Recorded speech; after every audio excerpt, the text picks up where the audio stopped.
He thought it was just another long drive home, until he found a bride running for her life.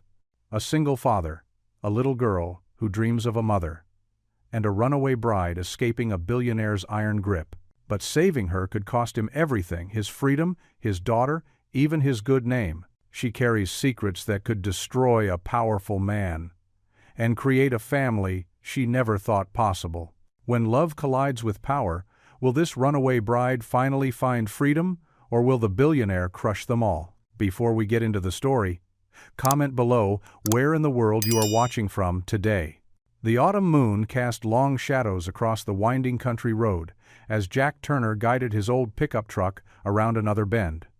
His weathered hands gripped the steering wheel, fighting off the exhaustion from a long day at the garage. The dashboard clock blinked 11:47 p.m., way past his usual hours, but Mrs. Henderson's broken-down minivan couldn't wait until morning. Not with 5 kids and a doctor's appointment first thing. The radio hummed softly, playing an old country tune that kept him company on the empty road. His thoughts drifted to Maggie, probably fast asleep by now under the watchful eye of their elderly neighbor, Mrs. Peters. A small smile touched his lips as he pictured his daughter's math homework spread across the kitchen table where he'd left her. The truck's headlights cut through the darkness, illuminating the familiar path home. Jack had driven this road countless times in the 15 years since settling in Palmer's Creek. The same trees, the same mailboxes, the same. His foot slammed on the brake pedal. There, in the harsh glare of his headlights, a figure stumbled along the road's shoulder. White fabric billowed in the night breeze like a ghost. Jack's heart jumped to his throat as the truck skidded slightly on the gravel. "Good Lord," he whispered, squinting through the windshield. It was a woman. She wore what must have once been an elegant wedding dress, now torn and muddy. Her dark hair had come loose from an elaborate updo, falling in tangled waves around her shoulders. She was barefoot, her feet likely cut and bruised from the rough country road. Jack's hands tightened on the wheel as he processed the surreal sight. The woman hadn't even noticed his truck, too focused on her desperate flight from whatever or whoever she was running from. Her breath came in visible pants in the cool night air as she stumbled forward. He eased the truck forward, careful not to startle her. As he drew closer, the headlights revealed more details that made his protective instincts flare. There were scratches on her bare arms, probably from pushing through thorny bushes. The elaborate dress was ripped at the shoulder, and what looked like mascara had left dark trails down her cheeks. The woman finally noticed the approaching vehicle. She froze like a frightened deer, then darted toward the deeper shadows of the roadside trees. Her face, caught in the truck's lights for just a moment, showed raw fear. "Hey!" Jack called out, bringing the truck to a complete stop. "Ma'am, are you okay?" She hesitated at the tree line, one hand braced against a trunk. Even from this distance, Jack could see she was trembling. Whether from cold, exhaustion, or fear, probably all three, he couldn't tell. "I'm not going to hurt you," he said, keeping his voice gentle and steady, the same tone he used with spooked horses at the Thompson farm. "You look like you need help." The woman took a halting step back toward the road, but her eyes darted frantically between Jack and the dark road behind her. Her voice, when it came, was barely above a whisper. Are you alone?" "Yes, ma'am. Just heading home from work." Jack slowly opened his door, making sure to keep his movements deliberate and non-threatening. The hinges creaked in the quiet night. "I'm Jack Turner. I run the garage in Palmer's Creek." She swayed slightly on her feet, exhaustion clearly taking its toll. How far? How far is that?" "About 3 miles up ahead." Jack gestured with his chin. "Whatever you're running from, I can help. Get you somewhere safe." A distant sound made the woman's head snap around. The rumble of engines, still far off but growing closer. The fear that flashed across her face made Jack's jaw clench. Someone was definitely looking for her, and judging by her reaction, they didn't have her best interests at heart. "They're coming," she whispered, panic rising in her voice. She stumbled forward, her torn dress catching on brambles. "Please." Jack didn't hesitate. He crossed to the passenger side and pulled the door open. Get in, quick now." The woman, close up, he could see she was in her late 30s, with fine features that spoke of an elegant upbringing, practically dove into the truck's cab. Her wedding dress bunched around her as she scrambled in, leaving traces of mud and leaves on the worn seat cover. The sound of engines grew louder. Jack could see headlights appearing around the bend he'd just come from. The woman shrank down in her seat, trying to make herself as small as possible. "Please," she whispered again, her voice breaking. Her hands clutched at the torn fabric of her dress, knuckles white with tension. Up close, Jack could see she was shaking uncontrollably, whether from cold or fear or both. Their eyes met in the dim cab light, and in that moment, Jack saw past the fear to something deeper, a desperate hope, a plea for basic human kindness. She drew a shuddering breath and spoke the words that would change both their lives forever. "Please, don't let them take me back." The old farmhouse sat dark and quiet against the star-filled sky as Jack's truck rolled up the gravel driveway. He killed the engine, plunging them into silence, broken only by the cooling tick of the motor and Elena's uneven breathing beside him. "This is home," Jack said softly, keeping his voice low and steady. "It's not much, but it's safe." Elena nodded, still clutching the edges of her torn dress. The moonlight caught the tear tracks on her cheeks, making them shine like silver. Her eyes darted around the property, taking in the weathered porch, the ancient oak tree with its tire swing, and the scattered toys in the yard that spoke of a child's presence. "I have a daughter," Jack explained, watching Elena's reaction carefully. "Maggie. She's 10. She should be asleep by now with Mrs. Peters watching over her." "A daughter," Elena whispered, and something in her expression softened slightly. "I don't want to bring trouble to your family." Jack shook his head. "Let's get you inside first. We can worry about everything else later." He stepped out of the truck first, scanning the dark road behind them out of habit. No headlights followed them. He'd taken the long way home, using the back roads he knew by heart, making sure they weren't being followed. The passenger door creaked as Elena eased it open. Her bare feet touched the gravel, and she winced. Jack quickly moved to her side, offering his arm for support. Up close, he could see how she trembled, like a leaf in autumn clinging to its branch. "Easy now," he murmured, helping her across the driveway. Her wedding dress, once probably worth more than his truck, dragged in the dust behind them. The beating caught the moonlight, twinkling like fallen stars. They reached the porch steps, and Jack guided her up carefully. The old wood creaked beneath their feet despite their careful steps. At the sound, Elena tensed, her fingers digging into his arm. "It's okay," Jack assured her. "Just these old boards talking. They've been creaking since before Maggie was born." He fished his keys from his pocket, trying to make as little noise as possible as he unlocked the front door. The familiar scent of home greeted them, a mixture of fresh laundry, the lingering aroma of that evening's pot roast, and the lavender sachets Maggie insisted on putting in every room. Mrs. Peters appeared from the living room, her silver hair gleaming in the dim light from the table lamp. Her eyes widened at the sight of Elena in her torn wedding dress, but to her credit, she didn't gasp or make a sound. "Maggie's sound asleep," she whispered, gathering her purse. "Jack Turner, I expect you'll explain this to me properly tomorrow." Jack nodded gratefully. "Thank you, Mrs. Peters. I'll walk you home." "Don't be silly. I can see myself next door just fine." She patted his arm as she passed, then paused to give Elena a gentle smile. "There's fresh coffee in the kitchen, dear, and the bathroom's down the hall if you need it." After Mrs. Peters slipped out, Jack led Elena to the kitchen. The room was dark except for the small light above the stove, casting everything in soft shadows. Elena stood uncertainly in the doorway while Jack moved to the linen closet in the hall. He returned with a thick blanket, one of the soft ones Maggie used for building pillow forts. "Here," he said, draping it around Elena's shoulders. "You must be freezing." Elena clutched the blanket tight, wrapping herself in its warmth. Her shoulders shook as she drew a deep breath. "I don't know how to thank you." "No need," Jack replied, moving to the coffee pot. "Would you like some? It's not fancy, but it's hot." She nodded, and he poured 2 mugs, adding a splash of cream to both.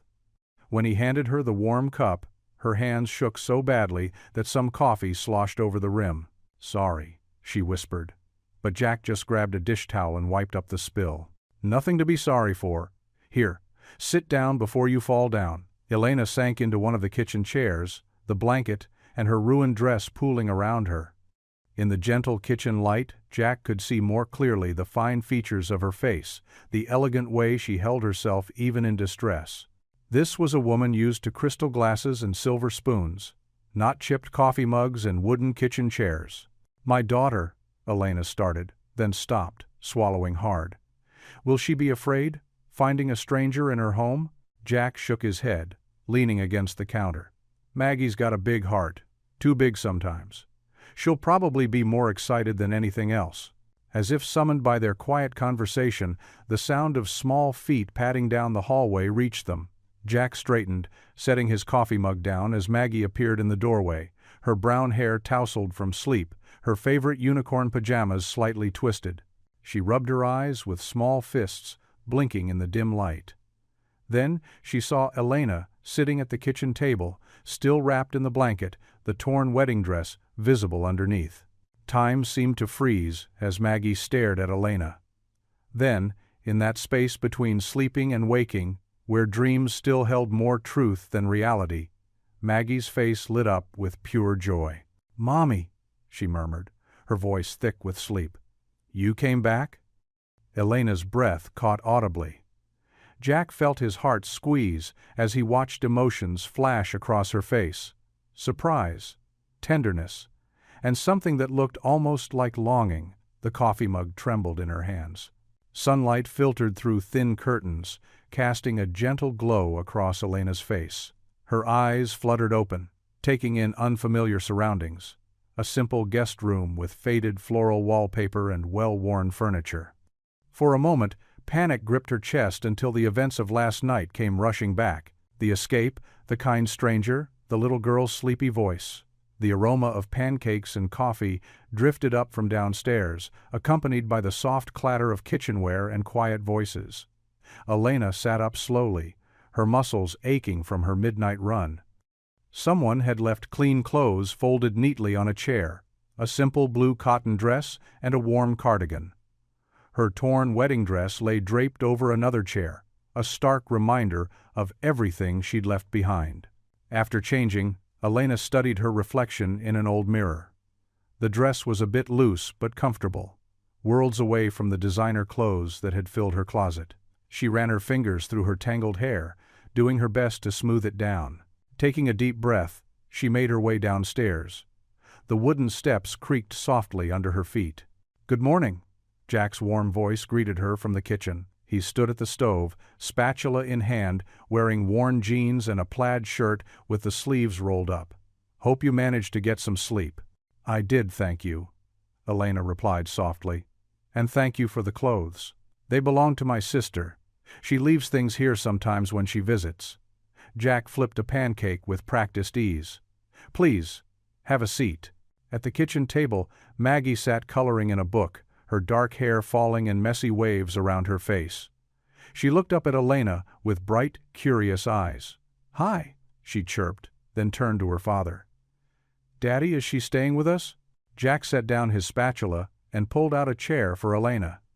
"Honey, remember how we talked about being kind to people who need help?" He sat down between them, his expression gentle but serious. "This is Miss Elena. She needed a safe place to stay last night, so we're helping her out."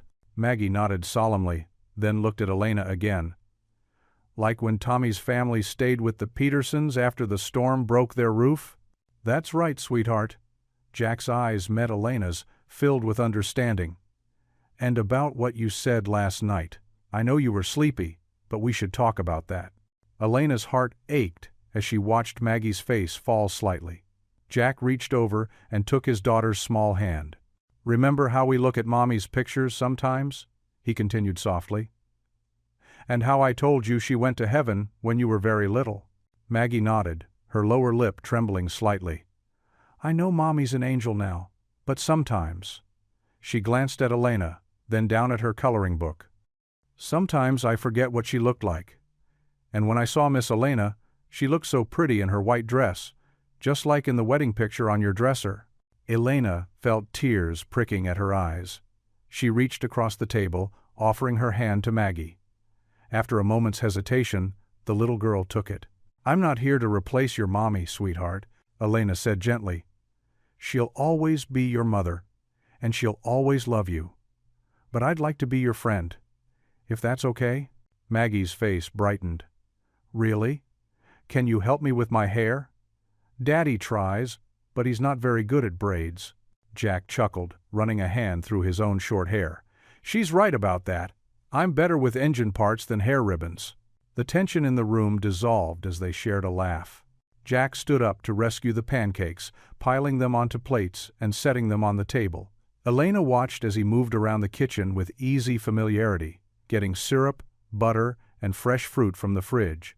"Miss Elena," Maggie said between bites of pancake, "your hair is so pretty, it looks like golden sunshine." "Thank you, sweetheart." Elena smiled, touched by the child's innocent compliment. "Would you like me to help you with your hair after breakfast?" Maggie nodded enthusiastically, syrup dripping down her chin. Jack handed her a napkin with a fond smile, and Elena felt a warmth spread through her chest at their easy interaction. After they finished eating, Elena followed Maggie upstairs to the bathroom. The little girl sat patiently on a stool, while Elena gently worked a brush through her dark tangles. "Your daddy takes very good care of you," Elena said softly as she separated Maggie's hair into sections. "He's the best daddy ever," Maggie agreed. "He works really hard fixing cars and trucks, and he always reads me stories before bed, even when he's super tired." Elena's fingers moved skillfully, weaving Maggie's hair into 2 neat French braids. She'd learned to braid her own hair as a child, finding comfort in the rhythmic motion when she felt lonely or scared. "There," Elena said, securing the second braid with a hair tie.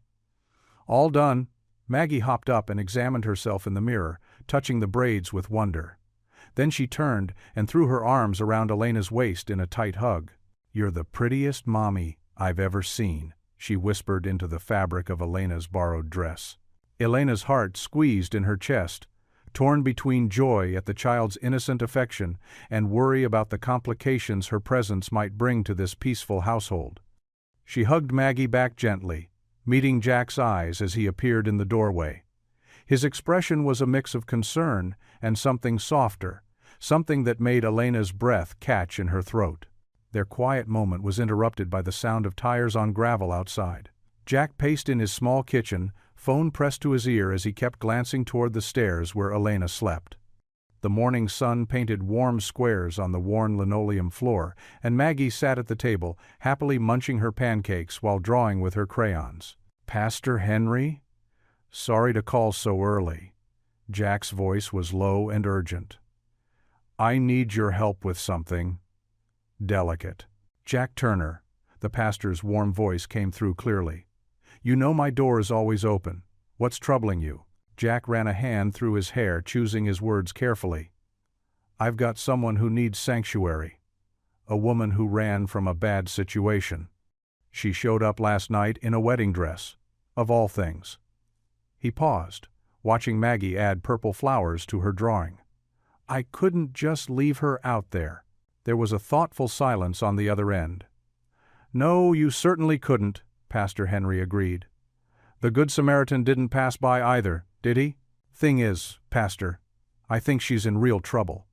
The kind that might come looking." Jack lowered his voice further. "She needs somewhere safe, and well, I'm a single dad. It's not proper for her to stay here, even though Maggie's taken quite a shine to her." "Ah, I see." The pastor's tone was understanding. "Bring her to the parsonage. Martha and the ladies from the prayer group are here for our morning meeting. They'll know exactly what to do." Relief flooded through Jack. "Thank you, Pastor. I knew I could count on you. That's what community is for, son. We look after our own, and anyone who needs shelter becomes our own." After ending the call, Jack heard soft footsteps on the stairs. Elena appeared, wearing the oversized flannel shirt and jeans he'd lent her. Her face was pale but composed, though her hands fidgeted with the 2 long sleeves. "Good morning," she said softly. "I heard you talking. That was Pastor Henry," Jack explained, pulling out a chair for her. "He's going to help." The church ladies too, they're good people, salt of the earth types who know how to keep things quiet when they need to. Elena sank into the chair, relief visible in her shoulders. I don't want to be a burden. You're not, Jack said firmly, sliding a plate of pancakes in front of her. Eat something first, then we'll head over to the parsonage. Good morning, Maggie chirped, pushing her drawing across the table. I made this for you. It's our house, and look, there's Daddy fixing cars, and you're playing the piano like you said you used to, and I'm in the garden with my flowers. Elena's eyes welled up as she studied the crayon masterpiece. It's beautiful, sweetheart. Thank you. After breakfast, Jack helped Elena into his truck, with Maggie squeezed between them on the bench seat. The drive to the church was short, passing through the quiet streets of their small town. Most folks were already at work or school, but a few early morning walkers waved as they passed. The white clapboard church sat on a gentle hill, its steeple reaching toward the clear blue sky. Behind it, the parsonage was a cozy, two-story house surrounded by Martha Collins' prized rose garden. Several cars were parked in the gravel driveway. The prayer group ladies, Jack explained, helping Elena down from the truck. They've been meeting every Tuesday morning for longer than I can remember. They helped a lot when Mommy went to heaven, Maggie added, slipping her small hand into Elena's. They brought us casseroles for weeks and weeks. Pastor Henry met them at the door, his kind face creased with welcome. Come in, come in. Martha's got coffee on and the ladies are eager to help. He winked at Maggie. I believe Mrs. Henderson brought her famous cinnamon rolls. Can I have one? Maggie looked hopefully at her father. One, Jack agreed. Then you need to get to school. I'll drop you off after we get Miss Elena settled. The parsonage's living room was filled with the warm murmur of women's voices and the rich scent of coffee. 6 ladies of varying ages looked up as they entered, their expressions shifting from curiosity to immediate concern when they saw Elena in her borrowed clothes. Martha Collins, the pastor's wife, stepped forward first. Her silver hair was neatly styled, and she wore a cardigan decorated with embroidered flowers. Welcome, dear. I'm Martha, and these are my girls. She gestured to the other women. We've got hot coffee, fresh rolls, and plenty of clothes for you to try on. Bethany here is about your size, and she's brought over some lovely things. Elena's eyes filled with tears again. You're all so kind. I don't know how to thank you. Nonsense, said Mrs. Henderson, a plump woman with rosy cheeks. Helping each other is what we do. Now come sit down and tell us what you need. Jack watched as the ladies gathered around Elena, their motherly concern wrapping her in a blanket of safety as tangible as any physical warmth. Maggie had already found the cinnamon rolls and was chatting happily with Mrs. Peterson, the retired schoolteacher. You did right bringing her here, Pastor Henry said quietly, standing beside Jack. Whatever her story is, she'll be safe with us. I hope so, Jack replied, watching Elena manage a small smile as Martha pressed a coffee cup into her hands. She's been through something bad, I can tell.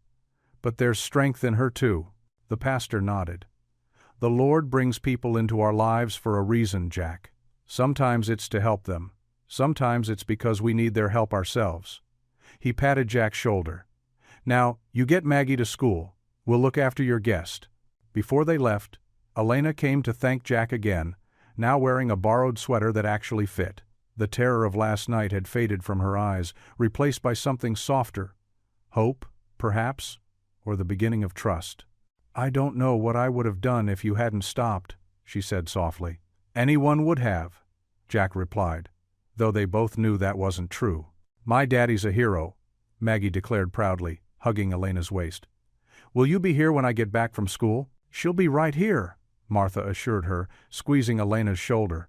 We've got plenty to keep her busy today. There's a whole closet of clothes to sort through, and I believe Miss Elena mentioned she can play the piano. Our church pianist moved away last month, and that poor instrument hasn't had a proper playing since. As Jack drove Maggie to school, he glanced in his rearview mirror. Through the parsonage window, he could see Elena surrounded by the church ladies, their heads bent together in conversation. For the first time since he'd found her on that dark road, she looked like she might be where she belonged. The evening settled over Jack's farmhouse like a soft blanket, bringing with it the gentle sounds of crickets and the distant hoot of an owl. Maggie had gone to bed an hour ago, leaving Jack and Elena alone in the cozy living room. The table lamp cast a warm glow across Elena's face as she sat curled up in the old armchair, her borrowed clothes a stark contrast to the torn wedding dress now hidden away in Jack's closet. Jack settled into the worn sofa across from her, 2 steaming mugs of chamomile tea on the coffee table between them. His weathered hands wrapped around his mug, but his kind eyes never left Elena's face. "I know it's not my place," he said softly. "But if you want to talk about what happened, why you were running, I'm here to listen." Elena's fingers trembled as she reached for her tea. The ceramic mug felt warm and grounding in her hands. She took a careful sip, buying time to gather her courage. "I was running from my husband," she began, her voice barely above a whisper. "Richard Whitmore." Jack's eyebrows rose slightly at the name. Everyone knew of Richard Whitmore, the billionaire whose face graced magazine covers and business news segments. 3 years ago, Elena continued, staring into her tea as if reading from its surface. "My family's music school was failing. We'd been teaching piano for generations, but times were hard. Richard offered to save it." Her voice caught. "The price was marrying him." Jack leaned forward, his elbows on his knees. "He forced you to marry him?" "Not with violence," Elena said, bitter tears forming in her eyes. "With contracts and promises and threats of bankruptcy. He said it was a fair exchange, the school's survival for a suitable wife to complete his image." She set down her mug, her hands shaking too much to hold it steady. I thought I could make it work, that maybe he'd grow to care for me. But he didn't," Jack said quietly. Not really a question. Elena shook her head, wrapping her arms around herself. "I was never his wife. I was his possession. Something to display at parties and lock away when he didn't need me. He controlled everything, what I wore, who I spoke to, when I could play music." Her voice cracked. "He even had cameras installed to watch my every move." Jack's jaw tightened, but he remained silent, letting her speak. "Yesterday was our anniversary," Elena continued, her voice hollow. "He threw this elaborate vow renewal ceremony. Everything was perfect, just like he demands. Perfect dress, perfect flowers, perfect bride." She looked down at her hands, still bearing faint marks from where she'd gripped the fence while climbing over it. "But when I looked in the mirror, all I saw was a beautiful cage closing around me forever. I couldn't breathe." "So you ran," Jack said softly. Elena nodded, tears now flowing freely. "I waited until the reception was in full swing. Slipped out through the kitchen, climbed the garden fence. I just ran. No plan, no destination, just away from him." She looked up at Jack, fear clear in her eyes. "He'll be looking for me. He never lets anything that belongs to him escape." "You don't belong to him," Jack said firmly, his voice carrying a quiet strength that made Elena's breath catch. "You're not property, Elena. You're a person, a kind, gentle person who deserves to be free." The simple truth in his words broke something inside her. Elena covered her face with her hands, her shoulders shaking with silent sobs. Years of carefully contained emotions spilled out, and she couldn't stop them. Jack moved quietly, retrieving a box of tissues from the side table and placing it near her. He didn't try to touch her or offer empty comfort, just sat nearby, a steady presence while she cried. When her tears finally began to slow, Jack spoke again, his voice low and sure. "Elena, look at me." She lowered her hands, meeting his steady gaze through tear-blurred eyes. "You're safe here," he said, each word carrying the weight of a promise. "I won't let him hurt you again." Fresh tears spilled down Elena's cheeks, but these were different, lighter somehow. For the first time since she'd started running, hope flickered in her heart. In this simple farmhouse, with this kind man and his sweet daughter, she felt something she hadn't experienced in years. She felt protected. They sat in comfortable silence as the crickets sang outside, Elena's tears gradually slowing to occasional sniffles. The old grandfather clock in the corner ticked steadily, marking moments that felt both fragile and profound. In the quiet of that evening, something shifted, a first step toward healing, toward freedom, toward a future where she might not have to run anymore. These were her first hopeful tears in years, and they felt like coming home. The morning sun streamed through the kitchen windows, painting golden squares on the worn linoleum floor. Elena stood at the counter, frowning at the ancient toaster that seemed to have a mind of its own. The smell of scorched bread filled the kitchen. Oh no! She quickly popped up the blackened slices, waving away the wisps of smoke. "I'm so sorry, I've ruined breakfast." Jack looked up from the eggs he was scrambling and couldn't help but smile. "Don't worry about it. That old toaster's got 2 settings, barely warm and charcoal." Maggie giggled from her spot at the kitchen table, her math homework spread out before her. "Daddy always burns the toast too. We keep a butter knife by the sink just for scraping." Elena's cheeks flushed pink as she picked up the knife. "I've never actually made toast before," she admitted softly. "We had a chef who handled all the meals." "Never made toast?" Maggie's eyes widened. "But that's like the easiest thing ever." "Maggie," Jack said gently, but Elena shook her head. "No, she's right. I guess it seems silly." Elena scraped carefully at the blackened surface. "Richard, my husband. He didn't like me in the kitchen. Said it wasn't proper for someone of my position." The kitchen grew quiet except for the gentle scraping sound. Jack watched Elena's hands tremble slightly as she worked on the toast. He could see her wrestling with memories, could almost feel the weight of them pressing down on her shoulders. "Well," he said brightly, sliding perfectly fluffy eggs onto 3 plates. "Now you can learn all sorts of improper things, like how to make toast, scramble eggs, or even," he lowered his voice to a theatrical whisper, "load a dishwasher." Maggie burst into giggles again, and Elena's face brightened. "I'd like that," she said softly. "Here." Jack handed her 2 fresh slices of bread. "Try again. The trick is to keep an eye on it.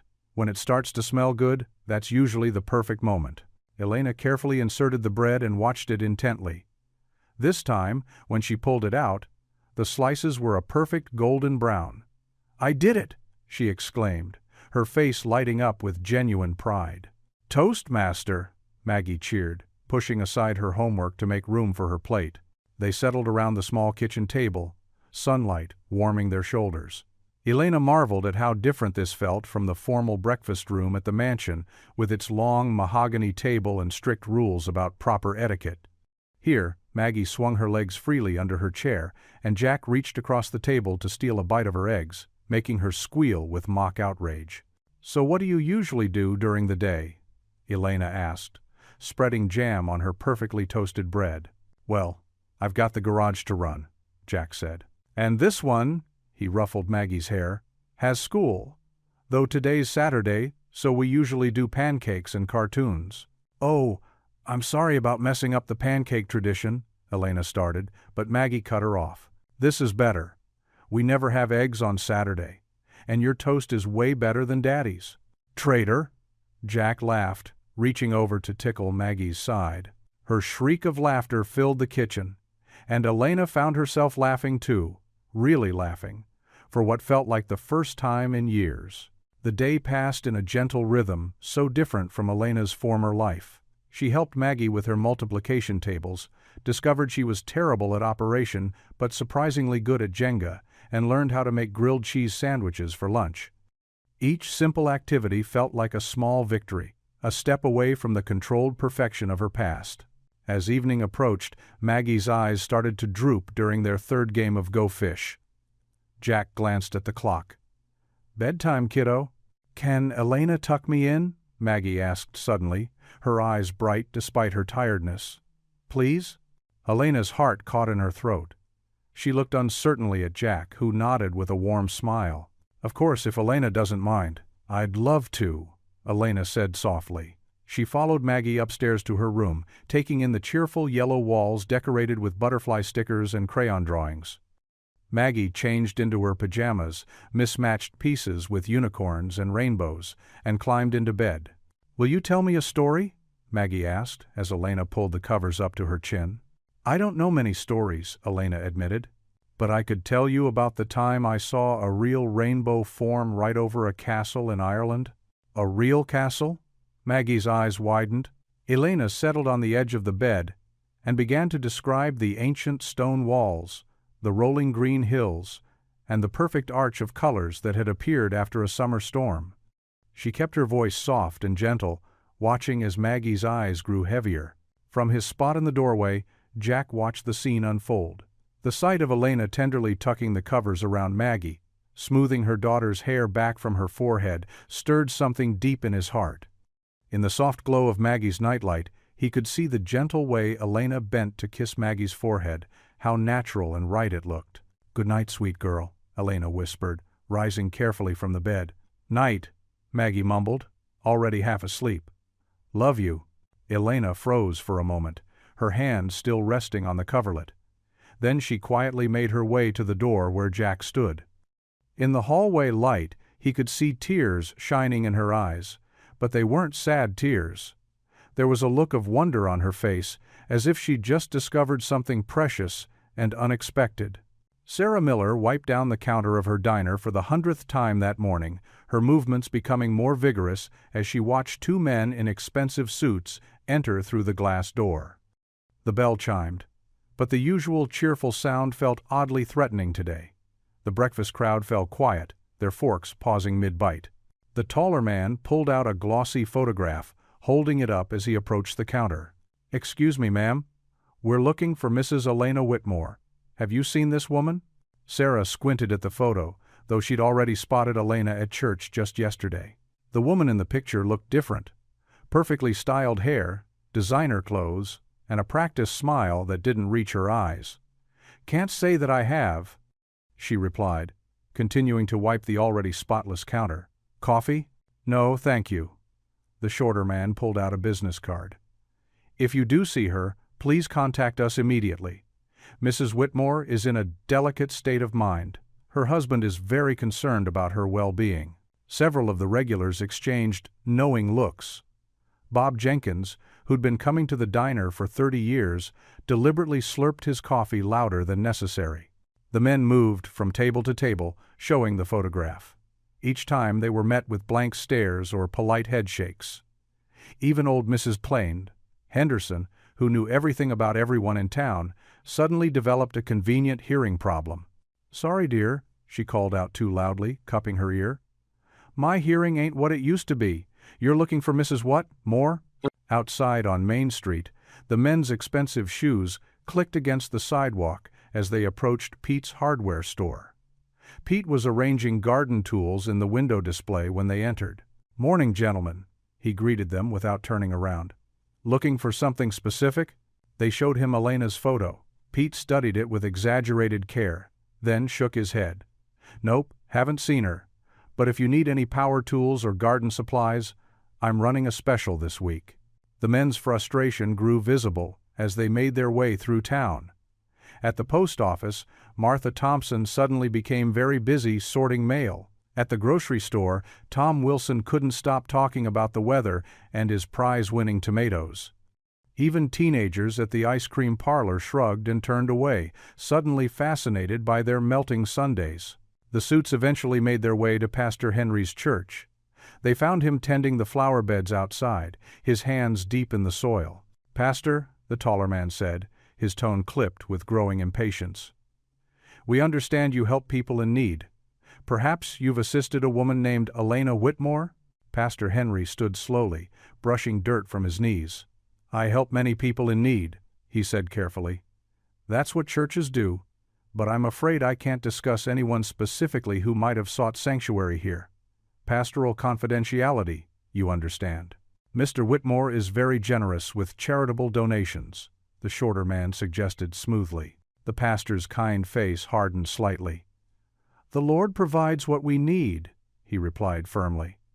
"Now, if you'll excuse me, these petunias won't plant themselves." By mid-afternoon, the men had worked their way through most of Main Street. They stopped at Jack's auto repair shop, but the closed for lunch sign hung in the window, though it was well past normal lunch hours. Tommy, Jack's young apprentice, was the only one there, methodically sweeping the garage floor. When they showed him Elena's photo, he just shrugged. "Boss is out on a service call. Don't know when he'll be back." The men retreated to their black sedan, parked near the town square. They made phone calls, their voices low and urgent. Several townspeople noticed them writing in notebooks, presumably recording addresses and names. Word spread quickly through the town's unofficial gossip network. Mary Beth, from the beauty salon, called her cousin who worked at the diner, who texted the grocery store owner, who mentioned it to his wife at the library. Soon, everyone knew. Richard Whitmore's men were in town. Jack was working under a car at his home garage when Billy, his neighbor's 12-year-old son, came running up the driveway. "Mr. Turner," Billy called out, slightly out of breath. "Mom wanted me to tell you we're having a big family dinner tonight. She says to keep Maggie inside and lock your doors because, there's been a bear spotted in the area." Jack rolled out from under the car, understanding the warning for what it was. "Thanks, Billy. Tell your mom I appreciate the heads up." As Billy ran off, Jack wiped his hands on a rag and walked to the front of his house. In the distance, partially hidden behind some trees across the street, he spotted the black sedan. The sun glinted off binoculars pointed in his direction. His jaw tightened as he watched the men watching his house. They made no attempt to hide their surveillance, likely hoping to intimidate him. Jack's hands clenched involuntarily, but he forced them to relax. He'd promised Elena she would be safe here, and he intended to keep that promise. Inside, he could hear Elena and Maggie laughing as they worked on a puzzle together. The sound of their happiness made his resolve stronger. Let Richard Whitmore send his men, this small town protected its own, and Elena was one of them now. Still, Jack couldn't shake the knot of worry in his stomach as he watched the sedan settle in for what looked to be a long surveillance. These men weren't going away easily, and he knew this was just the beginning. He stood in his driveway, deliberately making eye contact with the men in the car. They stared back, neither side willing to break first. The peaceful afternoon suddenly felt charged with tension, like the air before a storm. From his peripheral vision, Jack could see his neighbors casting worried glances at the sedan. Old Mr. Johnson across the street made a show of writing down the license plate number. Mrs. Wilson next door came out to water her flowers, positioning herself so she could keep an eye on the unwanted visitors. The message was clear. The town was watching the watchers. But as Jack finally turned to go back inside, he couldn't ignore the growing sense that their small town's peaceful existence was about to be severely tested. The morning sun filtered through the kitchen curtains as Elena helped Maggie with her math homework at Jack's worn wooden table. The familiar scent of coffee lingered in the air, and a plate of half-eaten toast sat forgotten between their textbooks and papers. "So if you have 12 cookies, and you want to share them equally with 3 friends," Elena explained, drawing small circles on Maggie's notebook. A sharp knock at the door made them both jump. Through the window, Elena caught sight of a man in a crisp uniform holding a thick envelope. Her heart skipped a beat. "I'll get it," Maggie chirped, but Elena gently caught her arm. "No, sweetie. Stay here and keep working on those division problems." Elena's voice wavered slightly as she approached the door. She opened it just enough to see the courier's face. "Delivery for Jack Turner," the man stated flatly, holding out an official-looking envelope. Elena's fingers trembled as she signed for it. The moment she closed the door, she stared at the return address. Whitmore, Associates, Attorneys at Law. The elegant letterhead seemed to mock her with its gold embossing. "What is it?" Maggie asked, twirling her pencil. "Just some mail for your dad, honey?" Elena set the envelope on the counter just as Jack's truck pulled into the driveway. He was home early from the garage, and somehow that made her even more nervous. Jack entered through the back door, his hands still bearing traces of engine grease, despite his obvious attempt to clean up. His warm smile faded when he saw Elena's face. "What's wrong?" Elena pointed to the envelope without speaking. Jack picked it up, his jaw tightening as he read the return address. "Maggie, sweetheart," he said, maintaining a calm voice that didn't match the concern in his eyes. "Would you please go up to your room and work on your homework there?" "But Elena was helping me." "I'll help you later, princess. Right now, I need to talk to Elena alone." Maggie gathered her books, her small face scrunched with worry. She paused at the bottom of the stairs.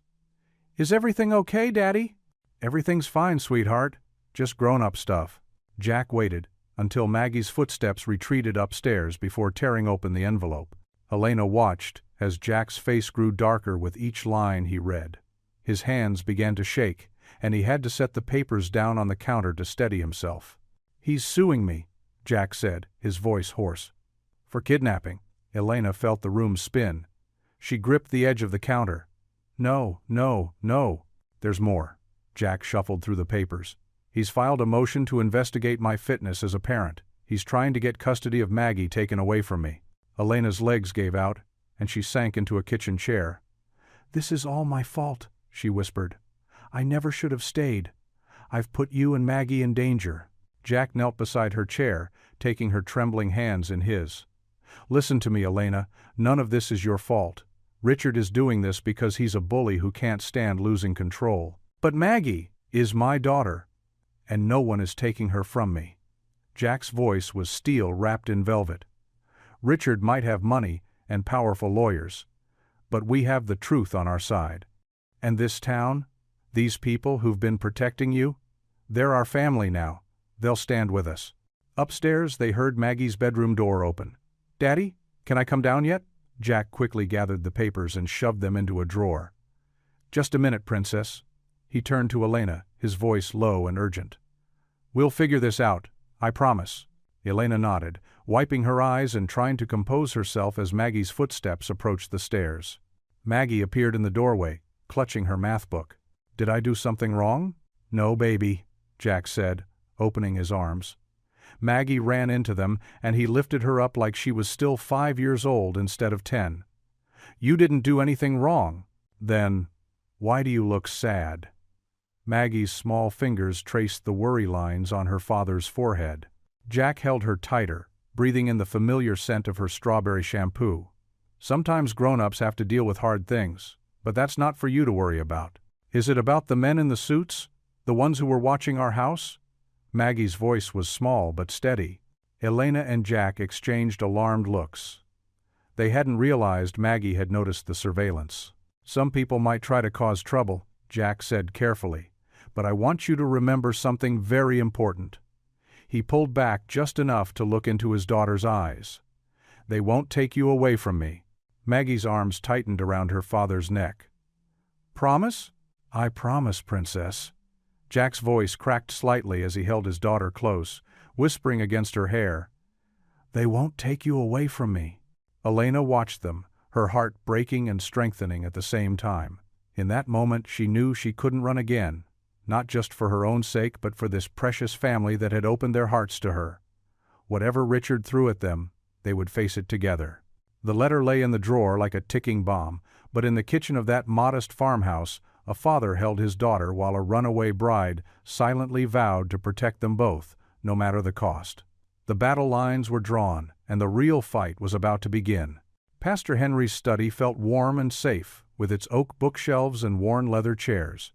Late afternoon sunlight streamed through stained glass windows, casting colorful patterns across the concerned faces gathered in the small room.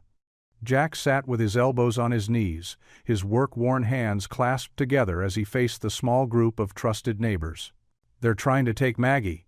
Jack's voice cracked slightly. "Richard Whitmore's lawyers filed papers claiming I'm an unfit parent for harboring his." He couldn't finish the sentence. Pastor Henry leaned forward in his chair, his lined face filled with grandfatherly concern. "Now, Jack, this community has known you and Maggie since the day she was born. We all remember Sarah, God rest her soul, and how you've raised that child with nothing but love and dedication." Mary Thompson, who ran the local diner, nodded vigorously. "That little girl is the most well-adjusted, sweetest child in town. Anyone can see how much you love her." "Whitmore's got money, though." Bill Jenkins, the town's only lawyer, spoke up. He adjusted his wire-rimmed glasses with a frown. "He can hire big city attorneys, pull strings we didn't even know existed." Jack's shoulders slumped. The weight of it all seemed too heavy to bear. "I couldn't just leave Elena out there on that road. You should have seen her face that night. She was terrified." "And you did exactly what any decent person would do?" Pastor Henry's voice carried the quiet authority of decades serving the community. "The Lord put you on that road at that exact moment for a reason, Jack." Sarah Martinez, who taught at Maggie's school, spoke up from where she sat near the window. "We all need to be smart about this. I can document how well Maggie's doing in school, her perfect attendance, her participation in activities." "The whole congregation will stand behind you," Pastor Henry assured Jack. "We can provide character witnesses, document your involvement in the community." Bill Jenkins pulled out a notepad. "We need to build a strong case showing your stability and Maggie's well-being. I may not be a fancy city lawyer, but I know family court. They look at the whole picture: home life, school, community support, emotional stability." "And what about Elena?" Jack asked quietly. "She's been through so much already. I can't let her go back to him." "The church ladies have already taken her under their wing," Pastor Henry smiled slightly. "Speaking of which, they're probably waiting for her in the kitchen right now. Betty mentioned something about teaching her to bake pies today." As if on cue, the smell of cinnamon and apples wafted through the building. In the church kitchen, Elena stood at a flour-dusted counter, surrounded by 5 of the town's most formidable bakers. Betty Anderson, her silver hair neatly pinned back, demonstrated how to crimp the edges of a pie crust. "Like this, dear," Betty guided Elena's fingers. "Just a gentle pinch and twist. Don't worry if it's not perfect. Pies are meant to be made with love, not precision." Elena's hands trembled slightly as she worked the dough. In her previous life, kitchen staff had handled all the cooking. She'd never been allowed to make anything herself. Richard had insisted it wasn't appropriate for someone of her status. "You're doing just fine." Margaret Wilson patted Elena's shoulder, leaving a small flour handprint. "My first pie looked like it had been attacked by wild animals." The other ladies chuckled, and Elena felt herself relax a little. The kitchen was warm and fragrant, filled with the comfortable chatter of women who had known each other for decades. They spoke of children and grandchildren, shared recipes and gossip, all while efficiently producing an impressive array of pies. "The secret," Dorothy Evans confided, "is adding just a touch of lemon juice to the apple filling, brings out the flavor."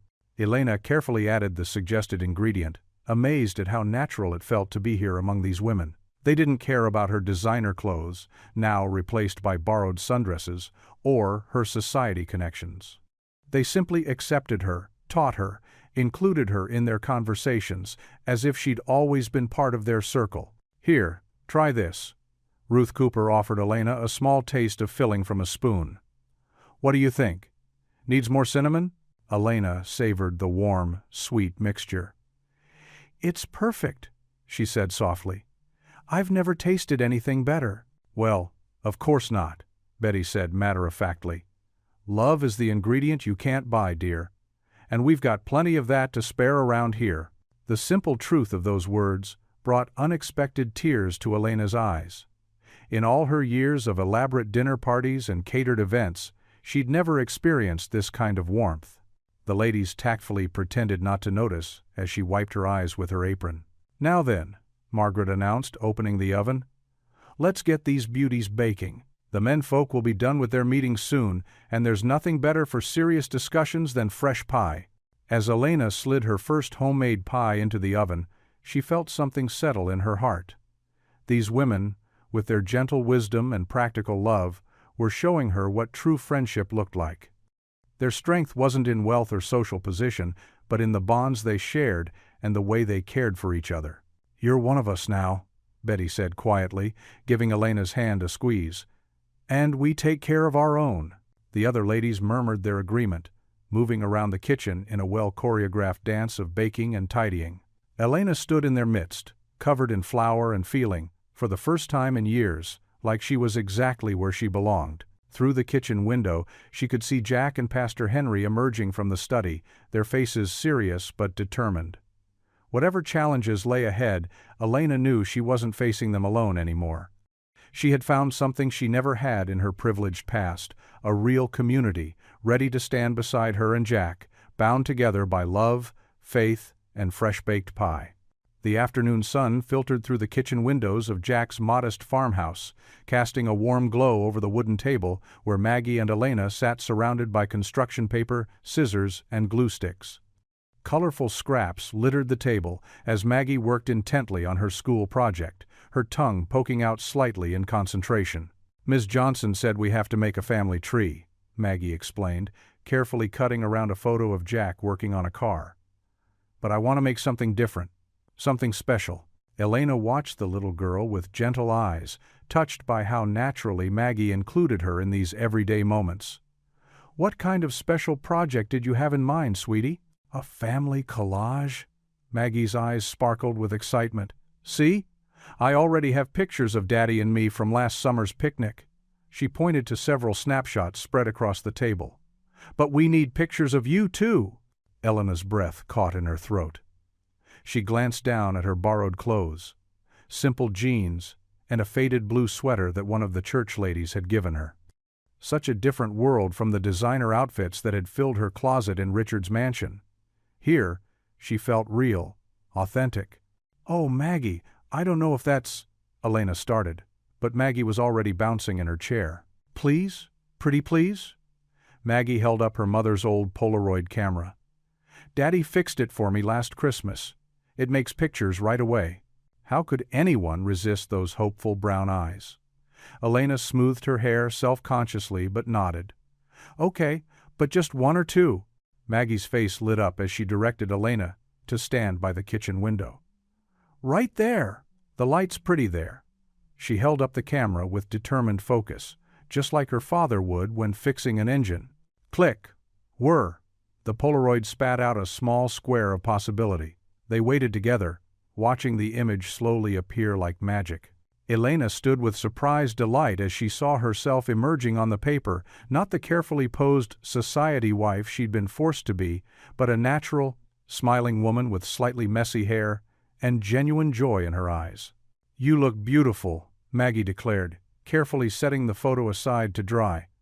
Now one with both of us. Before Elena could protest, Maggie had scrambled beside her, wrapping small arms around her waist. Click. Another moment captured forever. These will be perfect for my project, Maggie said, returning to the table. She began arranging photos with careful precision, creating a heart shape on the red construction paper. Elena sat beside her, helping to trim photos and pass the glue stick when needed. Her fingers trembled slightly as she watched Maggie work, this child who had so easily opened her heart to a stranger in a torn wedding dress. Can you help me write the words? Maggie asked, pushing a marker toward Elena. Your handwriting is prettier than mine. What would you like me to write? Maggie's answer was immediate and sure. My family. Elena's hand shook as she picked up the marker. Such simple words, yet they held such weight. She wrote them carefully at the top of the page, her normally elegant script a bit wobbly with emotion. Perfect, Maggie declared, adding more glue to secure the photos. In the center, she placed the new Polaroids alongside pictures of Jack, him teaching her to ride a bike, fixing the truck, reading her a bedtime story. Around these, she added drawings of flowers and hearts, even a small rainbow in the corner. See? Maggie pointed proudly. That's Daddy fixing Mr. Peterson's tractor, and here's us at church last Sunday, and now here's you helping me bake cookies yesterday. Her small finger traced each memory with care. Elena felt tears welling up as she watched this little girl create something so precious, so honest. In Richard's world, family had meant formal portraits and cold dinner parties, appearances maintained at all costs. But here, in this sun-warmed kitchen with glue on her fingers and love in her heart, Elena understood what family truly meant. Do you think Daddy will like it? Maggie asked, adding one final heart sticker to the corner. Oh, sweetheart, Elena whispered, pulling Maggie close. I think he'll love it. They cleaned up together, washing glue from their hands and sweeping paper scraps into the trash.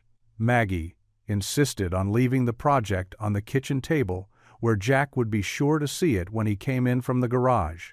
Later that evening, after helping Maggie with her bath and tucking her into bed with a story, Elena heard the back door open and close. Jack's heavy boots crossed the kitchen floor, then silence. She could picture him standing there, work-stained hands gripping the back of a kitchen chair, staring at the bright collage his daughter had created. A collage that dared to imagine something whole and beautiful, something that looked very much like hope. Through the quiet house, Elena heard the soft rustle of paper being lifted, then carefully set down again. In that moment, She knew Jack was seeing exactly what she had seen. Not just photos and drawings stuck to red paper, but the wishes of a little girl's heart made visible. The evening settled over Jack's farmhouse like a soft blanket, bringing with it the gentle symphony of crickets and the occasional distant hoot of an owl. The porch swing creaked softly as Jack and Elena sat side by side, the old chains holding steady against their gentle swaying motion. A warm summer breeze carried the sweet scent of honeysuckle from the vine that climbed the nearby trellis. Jack held a cup of coffee, the steam rising in thin wisps that disappeared into the twilight. Elena wrapped her hands around her own mug of chamomile tea, drawing comfort from its warmth. The peaceful quiet between them felt natural, comfortable, like they'd shared countless evenings just like this one. "Maggie really loves that project you helped her with today," Jack said softly, his voice carrying a note of gratitude. He glanced toward the upstairs window, where his daughter now slept. "I haven't seen her this excited about homework in a long time." Elena smiled, remembering how Maggie's eyes had lit up while working on their family collage. "She's such a special little girl, Jack. So full of love and creativity." Jack nodded, his expression softening at the mention of his daughter. "She reminds me so much of her mother sometimes." He paused, taking a slow sip of his coffee. Sarah, that was her name. She had that same spark, that same way of making everyone around her feel special. Elena turned slightly toward him, sensing the weight of memories in his words. The porch light cast shadows across his face, highlighting the gentle lines around his eyes, marks of both laughter and worry, earned through years of single parenthood. "Would you?" Elena hesitated, not wanting to pry. "Would you tell me about her?" Jack set his coffee mug on the small table beside the swing. "Sarah was a kindergarten teacher. That's actually how we met. I was fixing the heating system at her school." A faint smile touched his lips at the memory. She had this way with kids. They just naturally gravitated to her, like she spoke their language. "Just like you do with Maggie," Elena observed softly. Jack shook his head. "I try my best, but some days." He ran a hand through his hair, a gesture Elena had come to recognize as a sign of his uncertainty. "Some days I feel like I'm stumbling in the dark, like when Maggie asks questions about growing up, or when she needs help with girl stuff." He broke off, his voice catching slightly. "The loneliness catches up sometimes, doesn't it?" Elena's question was gentle, understanding. "Yeah," Jack admitted, his shoulders sagging slightly. "Don't get me wrong, Maggie is my whole world, but raising her alone." He looked out into the darkness of the yard, gathering his thoughts. "There are moments when I wonder if I'm enough, if I'm giving her everything she needs." Elena listened, her heart aching for the quiet strength of this man who had opened his home and heart to help a stranger in need. "The hardest times are during school events," Jack continued, his voice low. "When other kids have both parents there, and Maggie's sitting with just me. Or when she needs help picking out clothes for picture day, and I haven't got a clue about what matches what." He let out a soft, self-deprecating laugh. "I'm better with engines than fashion advice. But you're there," Elena said firmly. "You show up every single day. That matters more than knowing which colors go together." Jack turned to look at her, surprise and gratitude mingling in his expression. "You really think so?" "I know so." Elena's voice carried the weight of conviction. "I see how Maggie looks at you, Jack, the way she lights up when you walk into a room, the pride in her voice when she talks about her daddy who can fix anything." She paused, choosing her words carefully. "That kind of love, that security it comes from knowing you have someone who will always be there, no matter what." The swing creaked gently as they sat in companionable silence, letting her words settle between them. A car passed on the distant highway, its headlights briefly illuminating the yard before fading away. "You know what Sarah used to say?" Jack's voice was quiet, reflective. "She'd tell me that love isn't about being perfect, it's about being present." I try to remember that on the hard days. Elena nodded, understanding flowing between them. "She sounds like she was very wise." She was. Jack's smile held both sadness and warmth. "I just wish." He trailed off, struggling to put his feelings into words. "Sometimes I wish Maggie had that maternal presence in her life. Someone to share those special moments that a daughter needs with her mom." The crickets chirped in the darkness, filling the space between Jack's words. Elena felt the weight of his confession, the trust he was placing in her by sharing these vulnerable thoughts. "It's funny," he continued, his voice barely above a whisper. "For the longest time, it was just Maggie and me against the world. I got used to handling everything on my own, telling myself it was enough." He paused, drawing a deep breath. "But these past few days, seeing how Maggie's been with you..." Elena's heart quickened at his words, aware of the shift in the air between them. She thought of Maggie's bright smile, of their shared moments baking in the kitchen, of the way the little girl had carefully included her in the family collage. Looking down, Elena noticed her hand resting near Jack's on the swing. Without overthinking, she gently placed her hand over his, feeling the warmth of his skin, the slight roughness of his mechanic's calluses. "You're not alone anymore," she whispered, the words carrying all the understanding and promise she felt in her heart. The town square had transformed into a magical wonderland.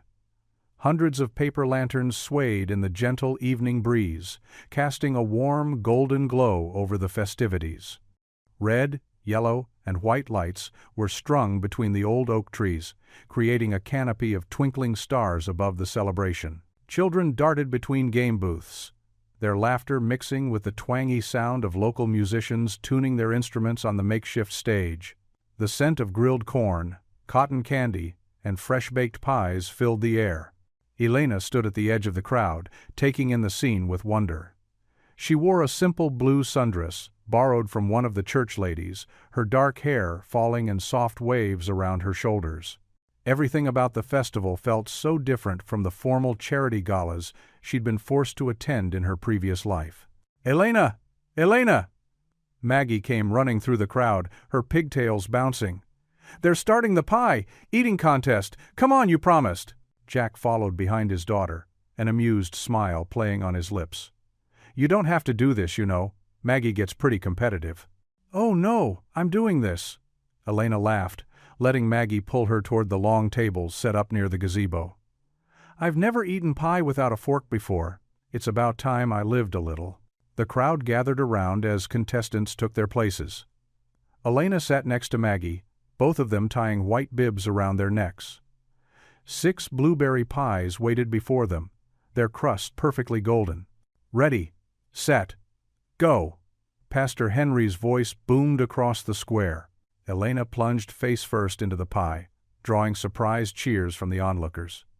Blueberry filling smeared across her cheeks as she tried to keep up with Maggie, who was attacking her pie with impressive determination. The crowd's encouragement grew louder, with Jack's voice rising above the others. "Go, Elena! Show them how it's done." 5 minutes later, Elena raised her head, laughing so hard she could barely breathe. Her face was covered in purple filling, and she had managed to eat barely half her pie. Maggie, on the other hand, had nearly finished hers. "And the winner is Maggie Turner," Pastor Henry announced, raising Maggie's sticky hand in victory. The crowd cheered as Maggie took an exaggerated bow.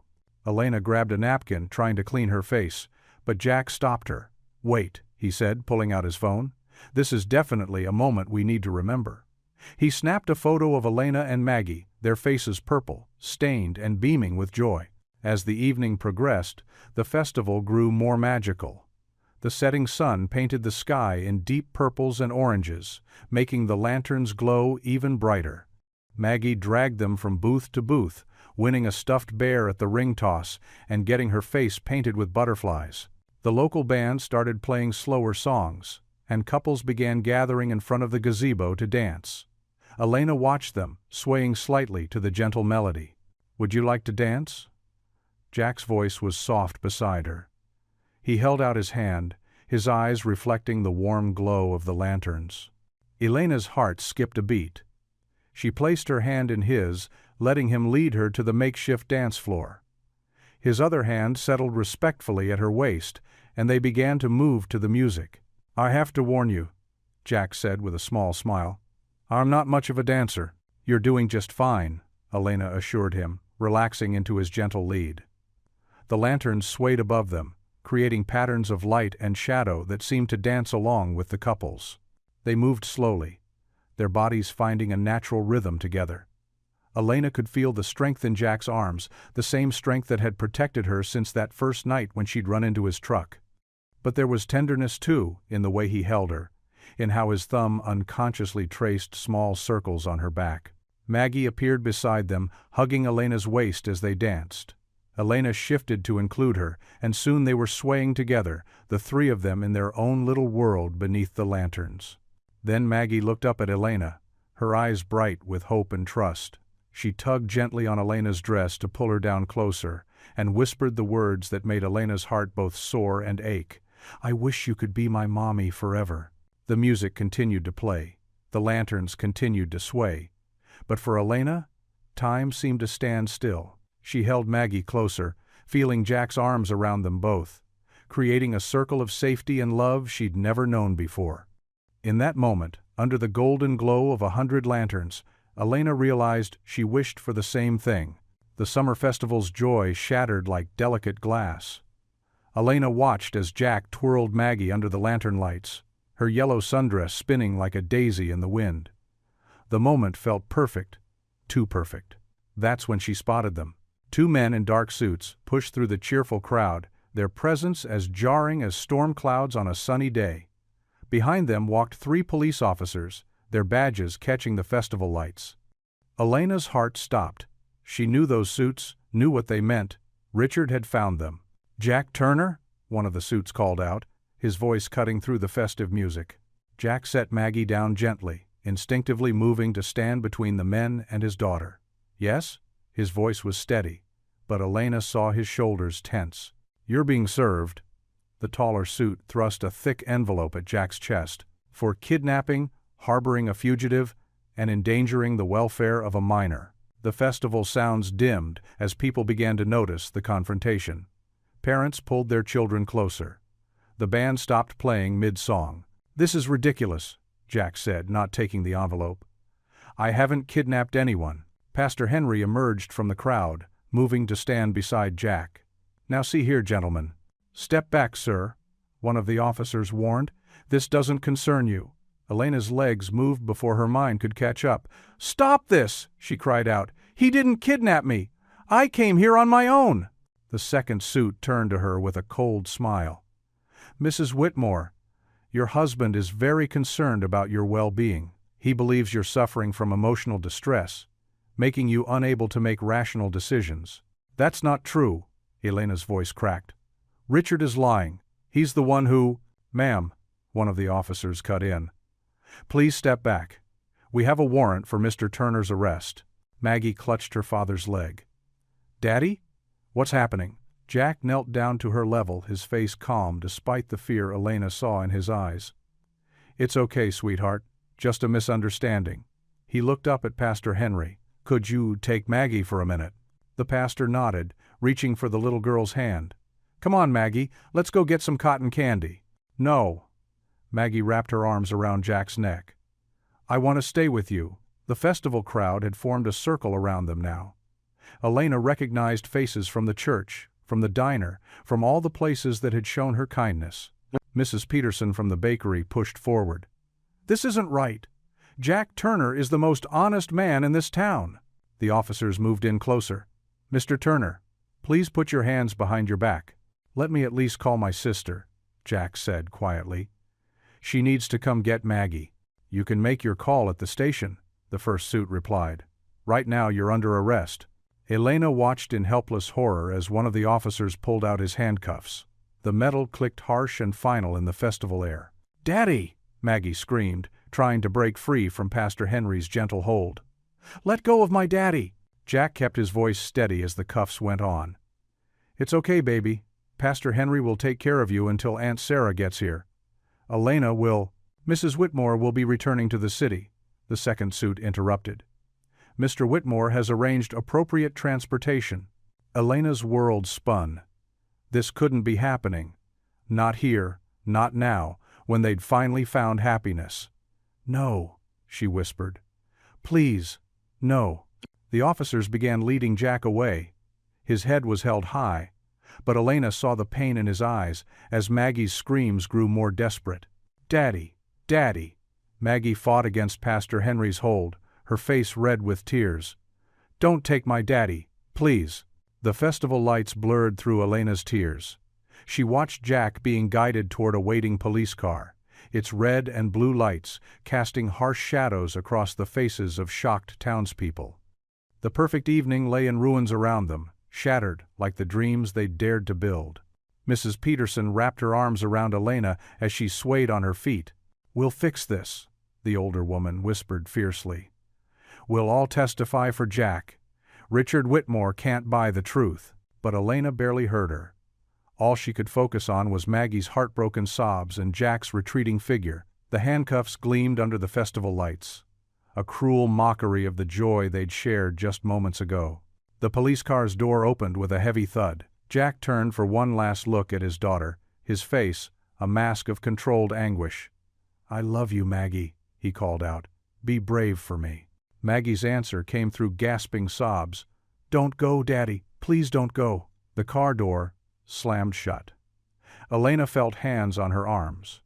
Richard's men, ready to escort her back to her gilded cage. But all she could see was Jack's face through the police car window, trying to stay strong for his daughter, even as his world fell apart. The police car pulled away from the curb, its lights painting the festival grounds in alternating flashes of red and blue. Maggie's screams echoed through the summer night, a sound of pure heartbreak that Elena knew would haunt her forever.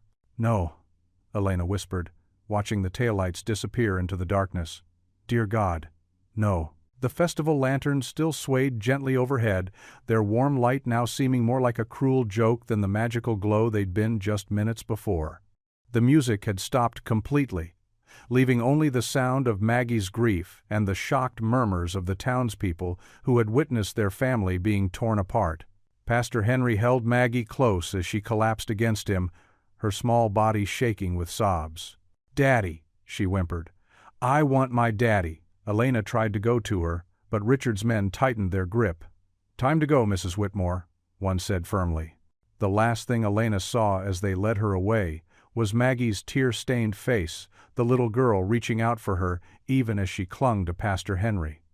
The perfect family they'd almost become now scattered to the winds, leaving only broken hearts and shattered dreams under the summer festival lights.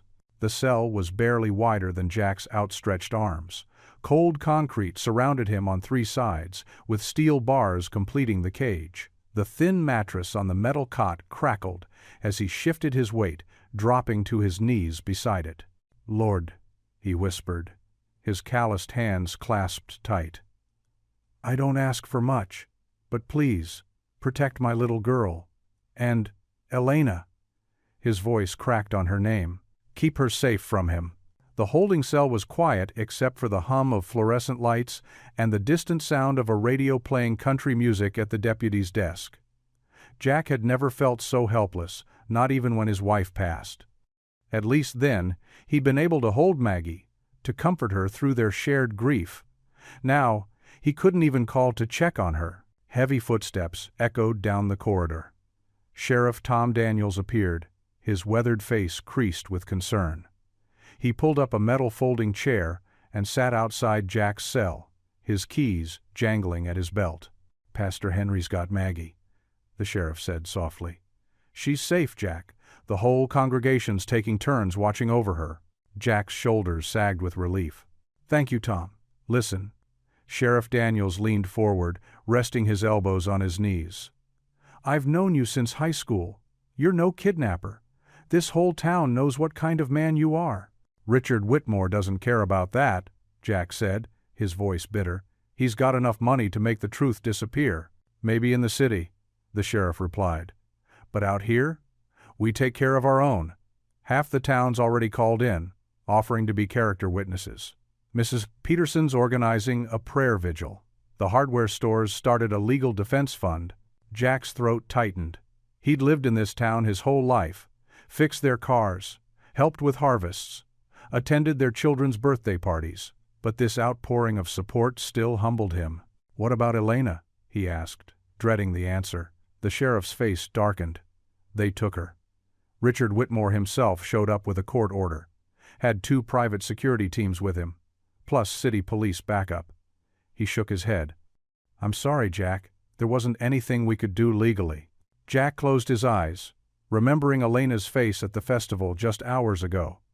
She'd been laughing, truly happy, maybe for the first time since he'd met her. Now, she was back in Richard's clutches. "She was so afraid," Jack murmured. "The night I found her, she was running barefoot down that road like the devil himself was chasing her. And now—" "We'll figure this out," Sheriff Daniels assured him. "I've got calls in to every lawyer in 3 counties. Someone will know how to fight this." "But what about tonight?" Jack asked. "What's he doing to her right now?" Miles away, Elena sat rigid in the back of a sleek black limousine, her festival dress now wrinkled and stained with tears. Richard sat across from her, his perfectly tailored suit as crisp as his voice. "Really, Elena?" he said, swirling amber liquid in a crystal glass. "Running away to some backwater town? Living with a mechanic?" His lip curled. "What would your father say?" Elena stared out the window at the passing countryside, each mile taking her further from Jack and Maggie, from warmth and love and simple joy. Her tears fell silently. "Nothing to say?" Richard took a sip of his drink. "That's fine. We'll have plenty of time to discuss your adventure once we're home. And believe me, we will discuss it thoroughly." The threat in his voice was clear. Elena's hands trembled in her lap, but she refused to let him see how terrified she was. She thought of Jack's gentle strength, of Maggie's innocent love. She'd found something real with them, something pure that Richard could never understand. The limousine purred down the highway, eating up the miles between her and freedom. Streetlights flashed across her tear-stained face like falling stars, each one carrying away another piece of her heart. "Your little romance is over," Richard said coldly. "That mechanic will lose everything, his reputation, his business, maybe even his precious daughter. The charges I've filed will destroy him. Unless, of course, you'd like to reconsider your position?" Elena's heart clenched. She knew what he was offering, her compliance, in exchange for dropping the charges against Jack. Her freedom for his. But even as the thought formed, she knew Jack would never want her to sacrifice herself that way. The limo's interior felt suffocating, thick with Richard's cologne and the weight of her despair. She pressed her forehead against the cool window glass, remembering how just hours ago she'd been dancing under summer stars with a man who valued her heart more than her social status. "You can't keep me prisoner forever," she whispered, her first word since they dragged her away from the festival. Richard's laugh was sharp as broken glass. "My dear, you've been my prisoner since the day your father signed those merger documents. The only difference now is that you'll have a shorter leash." He leaned forward, his voice dropping to a menacing purr. "And this time, there won't be any kind-hearted mechanics to rescue you."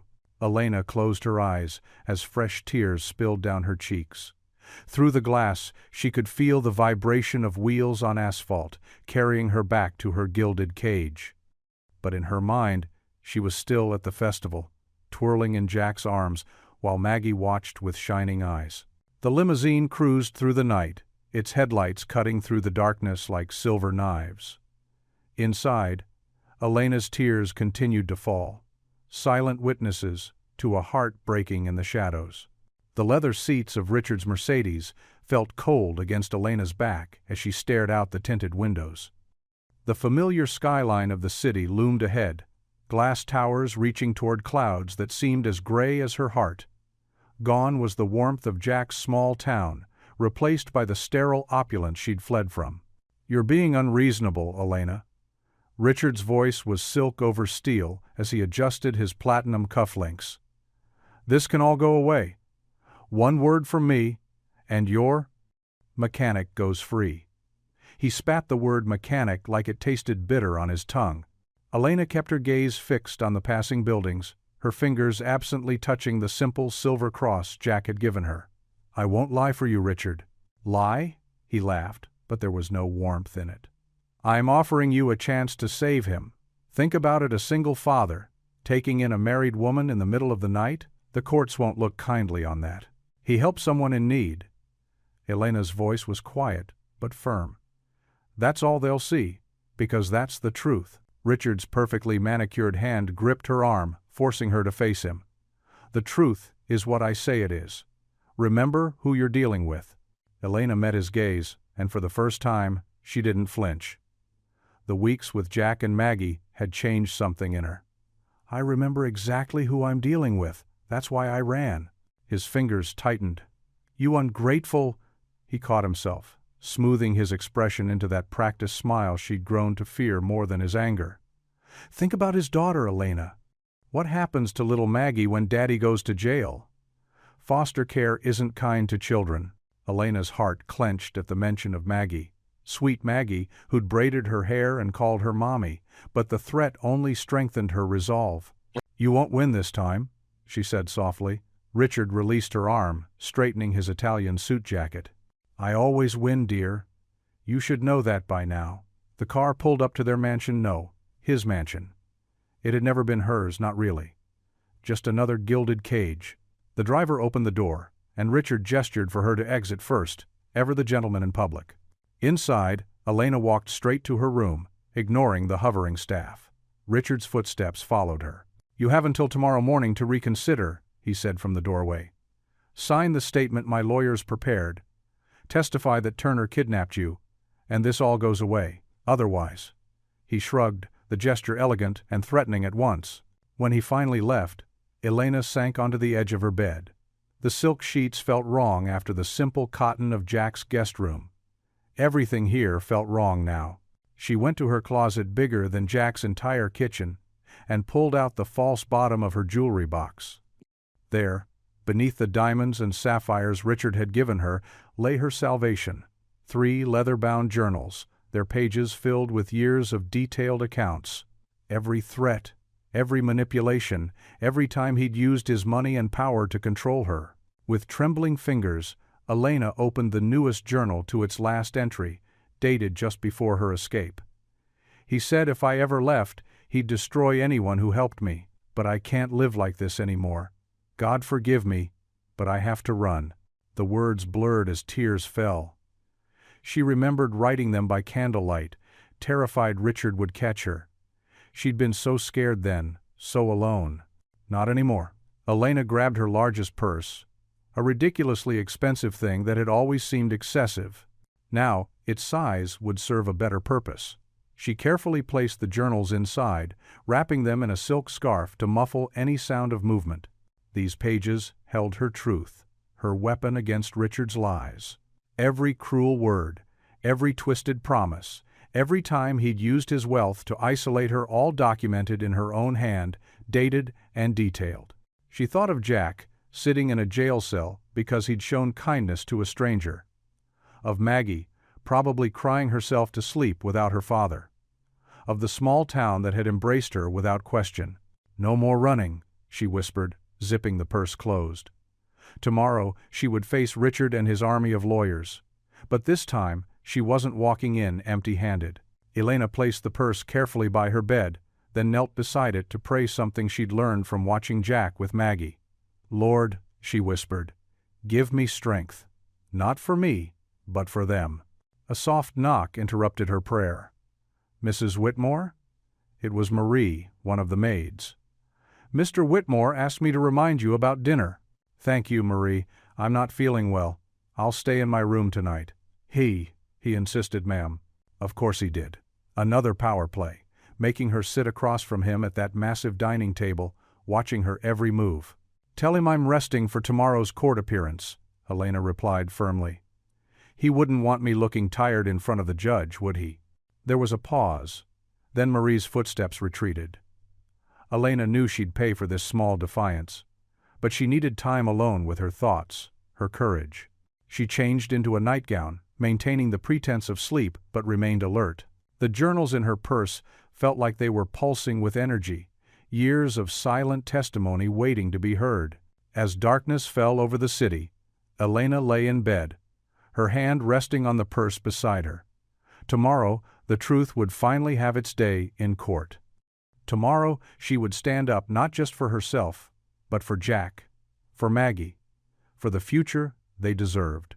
She thought of Richard's threat about foster care for Maggie, and her resolve hardened further. He'd used fear to control her for so long, but fear felt different now. It felt like fuel. The night stretched on, and Elena stayed vigilant, protecting her evidence, preparing her heart for the battle ahead. Her fingers traced the outline of the journals through the purse's leather. Within these pages lay not just her pain but her path to freedom.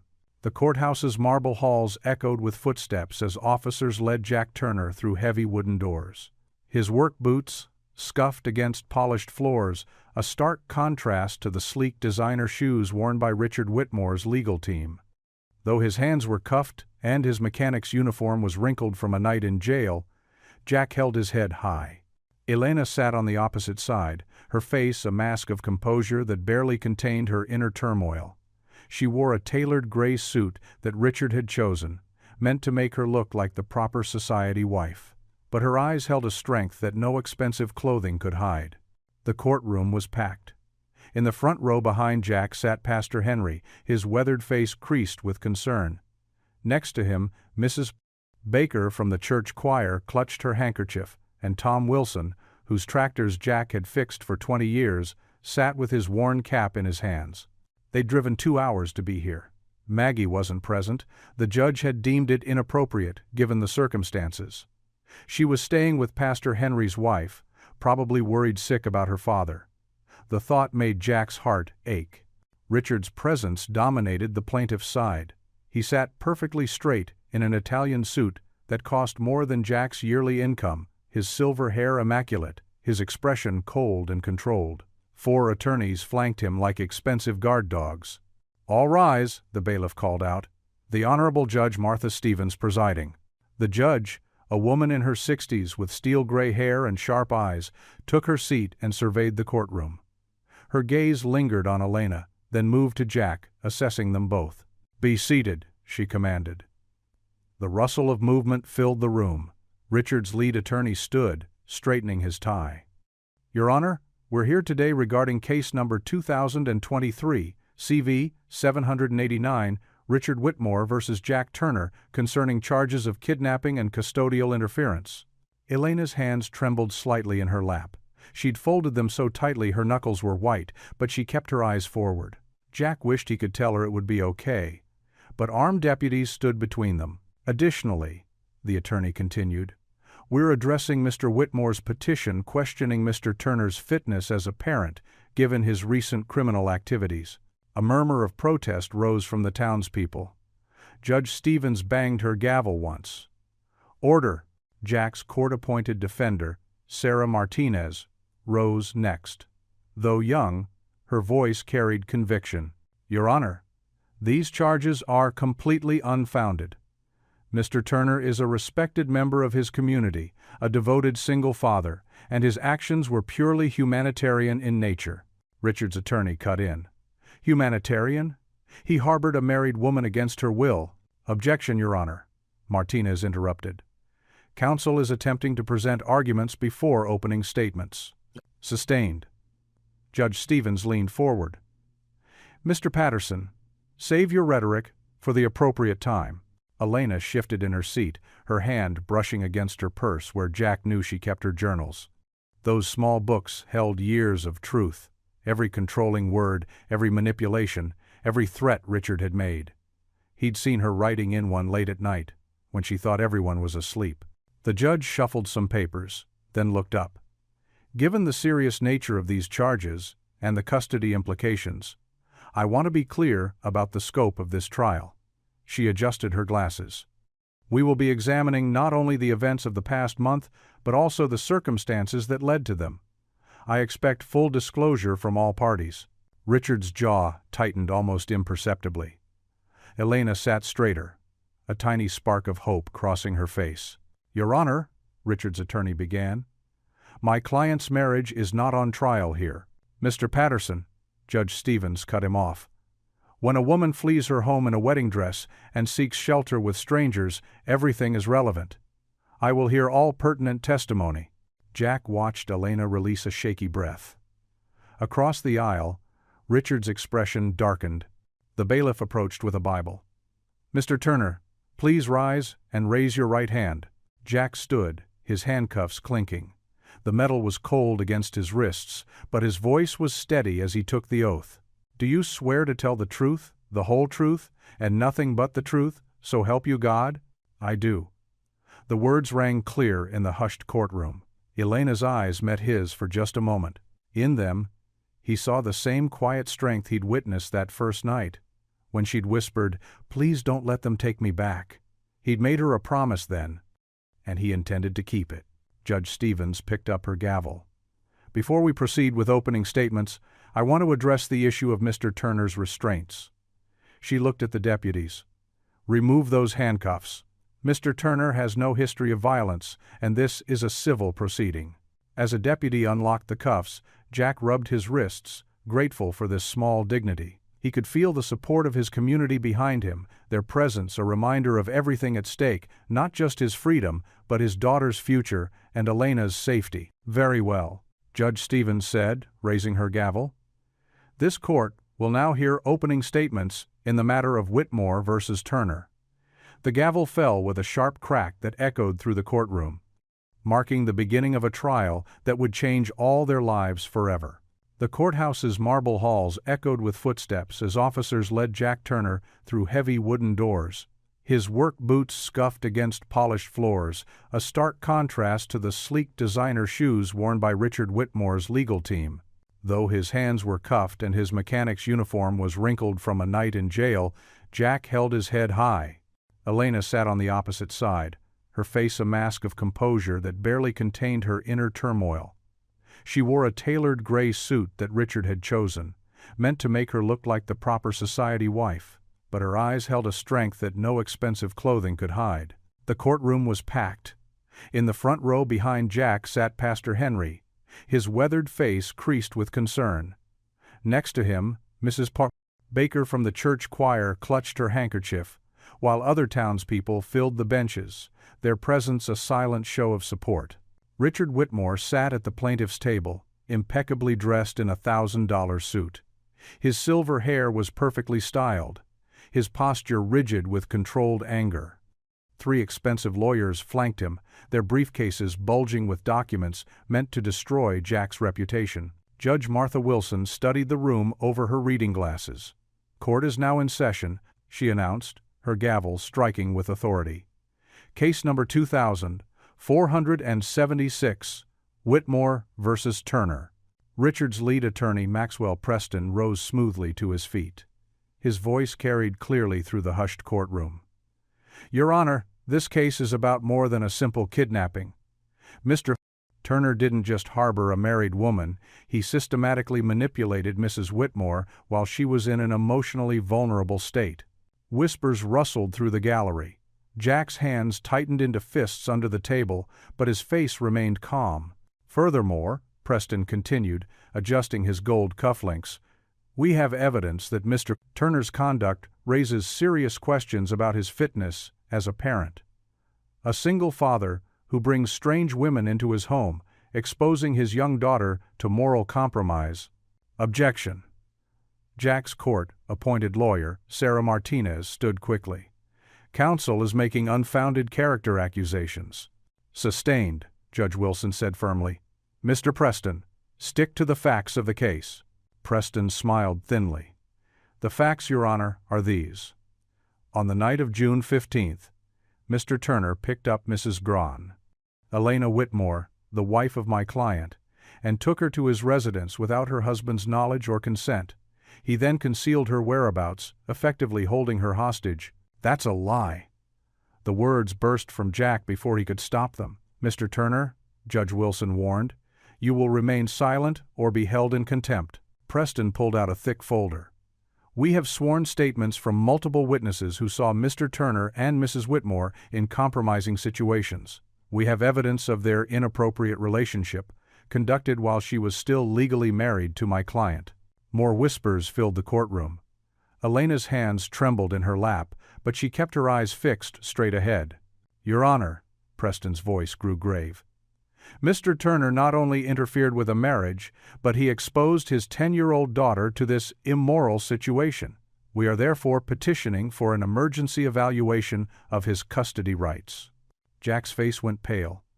Behind him, Pastor Henry muttered a quiet prayer. Preston turned to face the gallery, his expression a perfect mask of concern. What kind of father brings a strange woman into his home at midnight? What kind of man encourages a child to call this woman mommy while helping her hide from her legal husband? We have serious concerns about Mr. Turner's judgment and the emotional damage he may be inflicting on his daughter. Sarah Martinez stood again. Your Honor, this is nothing but character assassination. Mr. Turner has an exemplary record as a father. His daughter is well cared for, excelling in school. A stable home environment doesn't include harboring runaways and engaging in adultery, Preston cut in smoothly. We have photographs of Mr. Turner and Mrs. Whitmore in public displays of affection at a town festival, with the child present. What message does that send? In the gallery, Mrs. Baker couldn't contain herself. That's not what happened, she exclaimed. Several townspeople nodded in agreement. Order, Judge Wilson commanded, banging her gavel. The gallery will remain silent. Preston pulled out more documents. We also have evidence that Mr. Turner's business, his only means of supporting his daughter, is failing. Tax records show declining income over the past 3 years. Meanwhile, my client can provide Mrs. Whitmore with every advantage, every comfort. Money isn't everything, Jack's lawyer interjected. The court must consider, Preston spoke over her, that Mr. Turner's actions show a pattern of desperate behavior. A struggling single father, seeing an opportunity to improve his situation through Mrs. Whitmore's considerable wealth. That's enough. Elena's voice rang out clearly. She stood, her hands pressed against the table. Your Honor, may I speak? The courtroom fell completely silent. Richard's face darkened with anger, but Elena kept her eyes on the judge. Her whole body trembled, but her voice remained steady. Please, Your Honor. The court needs to hear the truth. Elena rose from her seat, her knees trembling beneath her gray skirt. The courtroom seemed to stretch endlessly before her, every face turned in her direction. She placed her hand on the smooth wooden railing of the witness stand, steadying herself as she took the oath. Please, state your name for the record, the court clerk requested. Elena Marie Whitmore. Her voice came out barely above a whisper. She cleared her throat and tried again, stronger this time. Richard's lead attorney approached, his expensive suit rustling with each calculated step. Mrs. Whitmore, isn't it true that you willingly married my client 3 years ago in a ceremony attended by over 400 guests? Elena's fingers tightened on the railing. The ceremony was large, yes, but willingly isn't the right word. Objection, Your Honor, the attorney interrupted. The witness is being non-responsive. Overruled, Judge Wilson said firmly. Continue, Mrs. Whitmore. Elena took a deep breath, her eyes briefly meeting Jack's. His steady gaze gave her strength. I was a music teacher at an elite private school. Richard's daughter was my student. After his wife passed away, he began pursuing me. At first, it was flattering. Dinner invitations, expensive gifts, promises to support my music career. She paused, twisting the diamond ring she still wore. But then things changed. He told the school board I had acted inappropriately with his daughter. It wasn't true, but who would believe me over him? I lost my job. Suddenly, all the doors that had been open to me slammed shut. Other schools wouldn't hire me. My reputation was ruined. Your Honor, Richard's attorney tried to interrupt again, but the judge waved him silent. He made it clear, Elena continued, her voice growing stronger, that marrying him was my only option. He would restore my reputation, make the rumors go away. I had no choice. The courthouse air felt heavy with tension. From his seat, Richard's face remained impassive, but his knuckles were white where they gripped the table. After the wedding, everything changed. The music room in the mansion was locked. My piano was sold. Richard said it wasn't proper for his wife to work, even as a teacher. I wasn't allowed to have friends over. My phone calls were monitored. The staff reported my every movement to him. Tears threatened, but Elena blinked them back. I had to account for every minute of my day. If I was 5 minutes late, returning from anywhere, there would be consequences. Not physical violence, Richard was too careful for that. But he would freeze my accounts, cancel my appointments, tell people I was unwell and couldn't receive visitors. She glanced at the townspeople in the gallery, their faces showing concern and support. I hadn't felt genuine kindness from anyone in years, until that night Jack found me on the road. In his home, with him and Maggie, I remembered what it was like to be treated like a real person, not a possession. Richard's attorney stepped forward again. Your Honor, this emotional manipulation of the court is the truth? Elena cut in, her voice ringing clear. She reached into her purse and pulled out 3 leather-bound journals. I kept these hidden in the library, behind loose panels in the walls. Every day, every incident, every controlling action, I wrote it all down. The journals looked small and insignificant on the massive evidence table, but Elena knew their power. Years of pain, fear, and hope documented in her neat handwriting. Her eyes found Jack's across the courtroom. He sat straight-backed in his chair, and though worry lined his face, his expression held nothing but support and belief in her. Everything I've said is in these pages, Elena said, her hand resting on the journals. Every time he threatened to destroy someone's career if they helped me. Every time he used his money and influence to isolate me. Every time he made me feel worthless and alone. She turned to the judge. I'm not asking for anything from him, not money, not property. I just want my freedom. The judge nodded slowly. The journals will be entered into evidence and reviewed. Mr. Whitmore's counsel will have an opportunity to examine them. Elena stepped down from the witness stand, her legs surprisingly steady now. As she walked past Jack, their eyes met again. In that moment, she saw everything she'd been missing in her years with Richard: respect, understanding, and something deeper that made her heart flutter despite the gravity of their situation. She placed the journals carefully on the evidence table.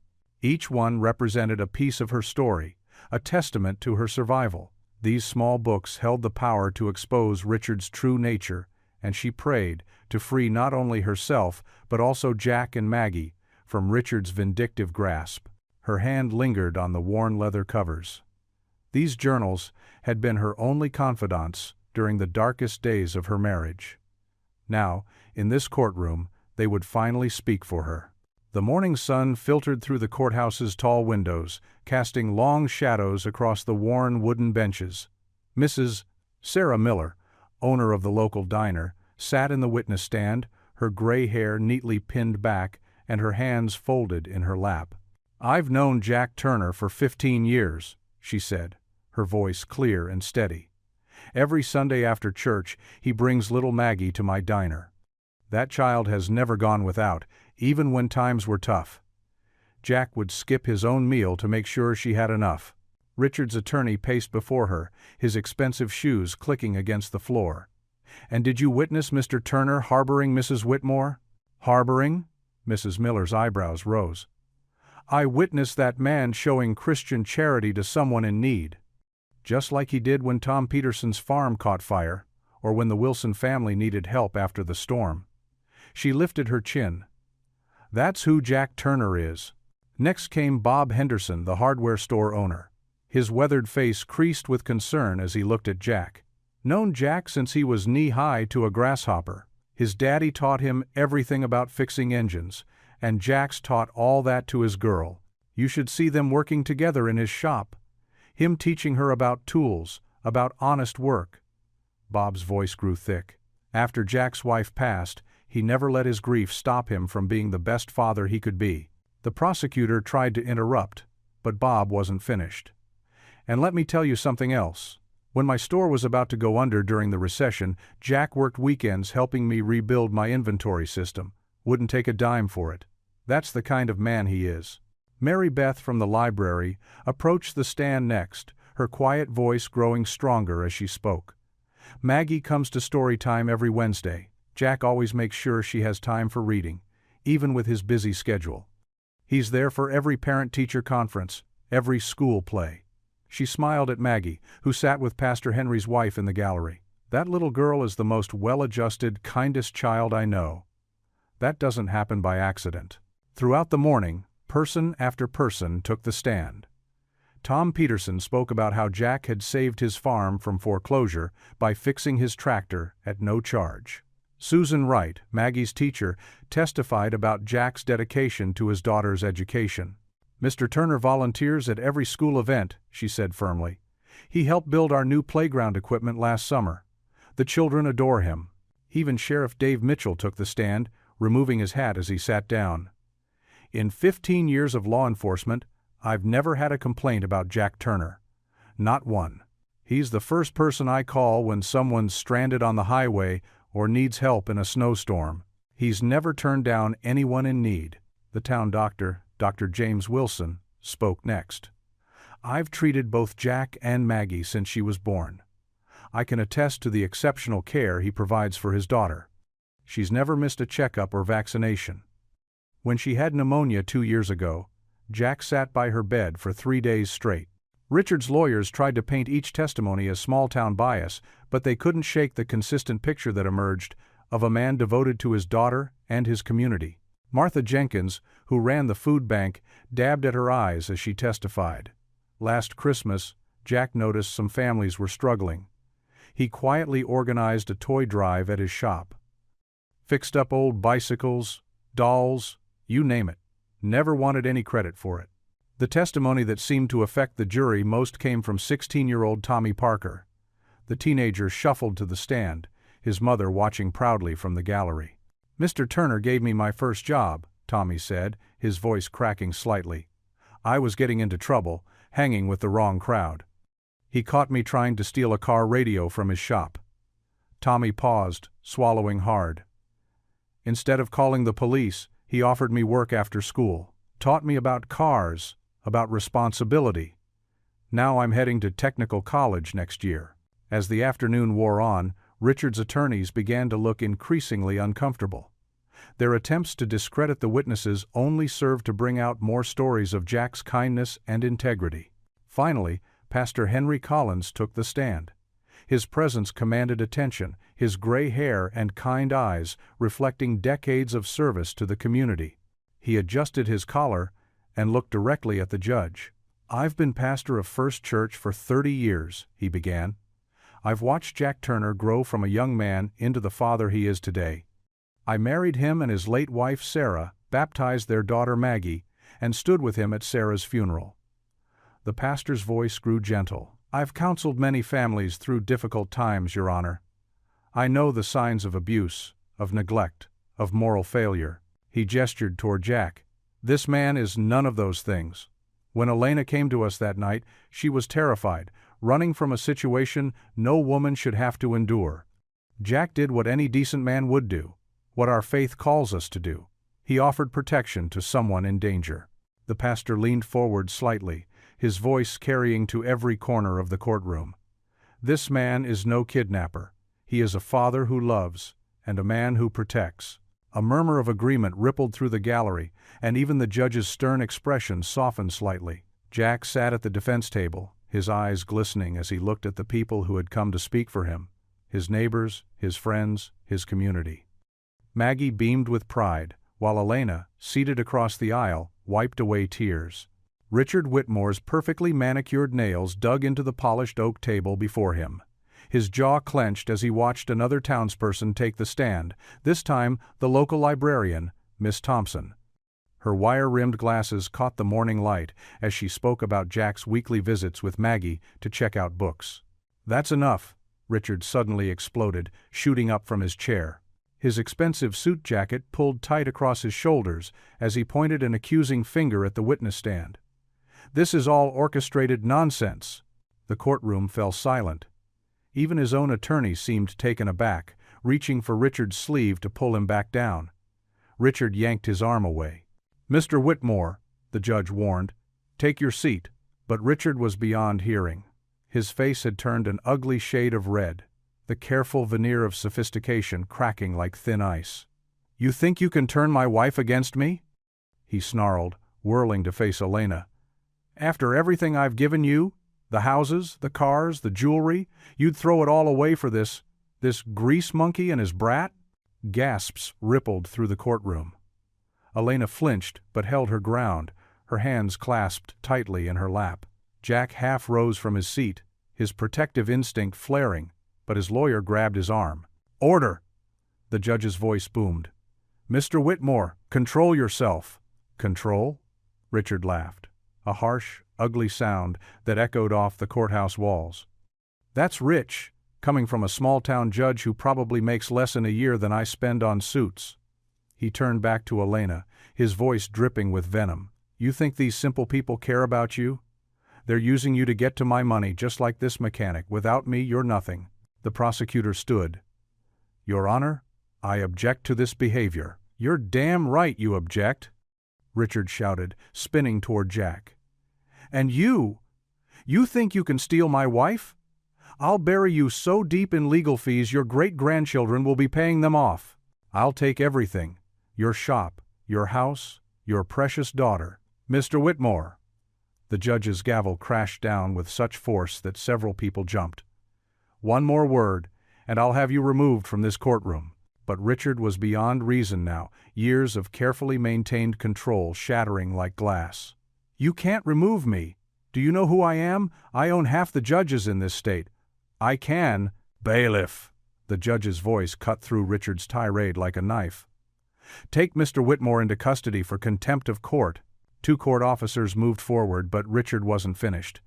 He grabbed a water pitcher from the table, hurling it across the room. Water splashed across the floor as the plastic container bounced and rolled. "You're all beneath me," he screamed as the bailiffs grabbed his arms. "Elena, you ungrateful witch! After everything I've done for you—" "Get him out of here," the judge ordered, her gavel punctuating each word. "Court will recess for 30 minutes. The bailiffs wrestled with Richard, who continued to shout threats and obscenities. His perfectly styled hair had fallen across his forehead, his face contorted with rage. As they dragged him toward the door, he managed to wrench one arm free, pointing at Jack. "I'll destroy you," his voice cracked with fury. "I'll take everything you love." The heavy courthouse doors slammed behind them, but Richard's shouts could still be heard echoing down the hallway. Inside the courtroom, a stunned silence fell. Elena sat frozen, tears streaming down her face. Jack's attorney leaned over, whispering something in his ear, while the prosecutor gathered her papers with trembling hands. The judge's stern voice cut through the shocked quiet. "When we resume, I expect proper decorum in this courtroom." She fixed Richard's attorney with a stern look. "Counsel, I suggest you get your client under control, or he'll be watching the remainder of these proceedings from a jail cell. Court is in recess." The gavel crashed down one final time, its sharp crack seeming to break the spell of shock that had fallen over the room. As people began to move and whisper, the morning sun continued to stream through the high windows, illuminating the water still spreading across the courtroom floor. A stark reminder of how quickly Richard Whitmore's polished facade had shattered, revealing the cruel truth beneath. The mahogany-paneled courtroom fell into a heavy silence. Dust motes danced in the shafts of afternoon sunlight streaming through the tall windows. Judge Harrison adjusted his reading glasses, his weathered hands smoothing the papers before him. The tension in the room was thick enough to cut with a knife. Elena sat rigid in her chair, her fingers intertwined so tightly her knuckles had gone white. She could feel Jack's steady presence a few rows behind her, though she didn't dare turn around. Maggie was there too, clutching her father's hand, waiting. Richard Whitmore lounged in his chair with practiced nonchalance, but Elena noticed the slight tremor in his hand as he straightened his silk tie.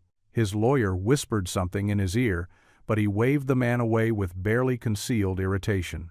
"After careful consideration of all evidence presented," Judge Harrison began, his voice carrying clearly through the hushed courtroom, "including Mrs. Whitmore's personal journals, testimonies from the community, and the behavior displayed in this very courtroom, I am prepared to render my decision." Elena's heart thundered in her chest. She felt Pastor Henry's reassuring hand on her shoulder, and for a moment she was grateful for the simple wooden pews of his church where she'd found refuge, so different from the cold marble of Richard's mansion. First, regarding the charges of kidnapping and immoral conduct against Mr. Jack Turner. The judge paused, looking directly at Jack. "These charges are hereby dismissed. The court finds no evidence of wrongdoing. Rather, Mr. Turner's actions appear to have been those of a good Samaritan offering aid to someone in genuine distress." A collective exhale swept through the townspeople gathered in the gallery. Elena heard Maggie's muffled squeal of joy, quickly hushed by someone nearby. "Furthermore," Judge Harrison continued, his tone growing sterner as he turned his attention to Richard, "the evidence presented regarding Mr. Whitmore's treatment of his wife is deeply troubling. Mrs. Whitmore's journals detail a pattern of emotional abuse, coercion, and psychological manipulation that this court cannot ignore." Richard's face darkened, and he half rose from his chair before his lawyer yanked him back down. The judge's gavel cracked sharply against the sound block. "Mr. Whitmore, you will maintain decorum in my courtroom," Judge Harrison warned, his eyes sharp behind his glasses. "Now, regarding Mrs. Whitmore's petition for dissolution of marriage." Elena held her breath. This was the moment that would determine her future, her freedom. The court grants an immediate dissolution based on grounds of cruel and inhumane treatment. Mrs. Whitmore's request for a restraining order against Mr. Whitmore is also granted, effective immediately. Tears sprang to Elena's eyes, but she blinked them back. She wouldn't cry, not yet. Not until she heard everything. "Additionally," the judge continued, "Mr. Turner's custody of his daughter Maggie remains completely intact.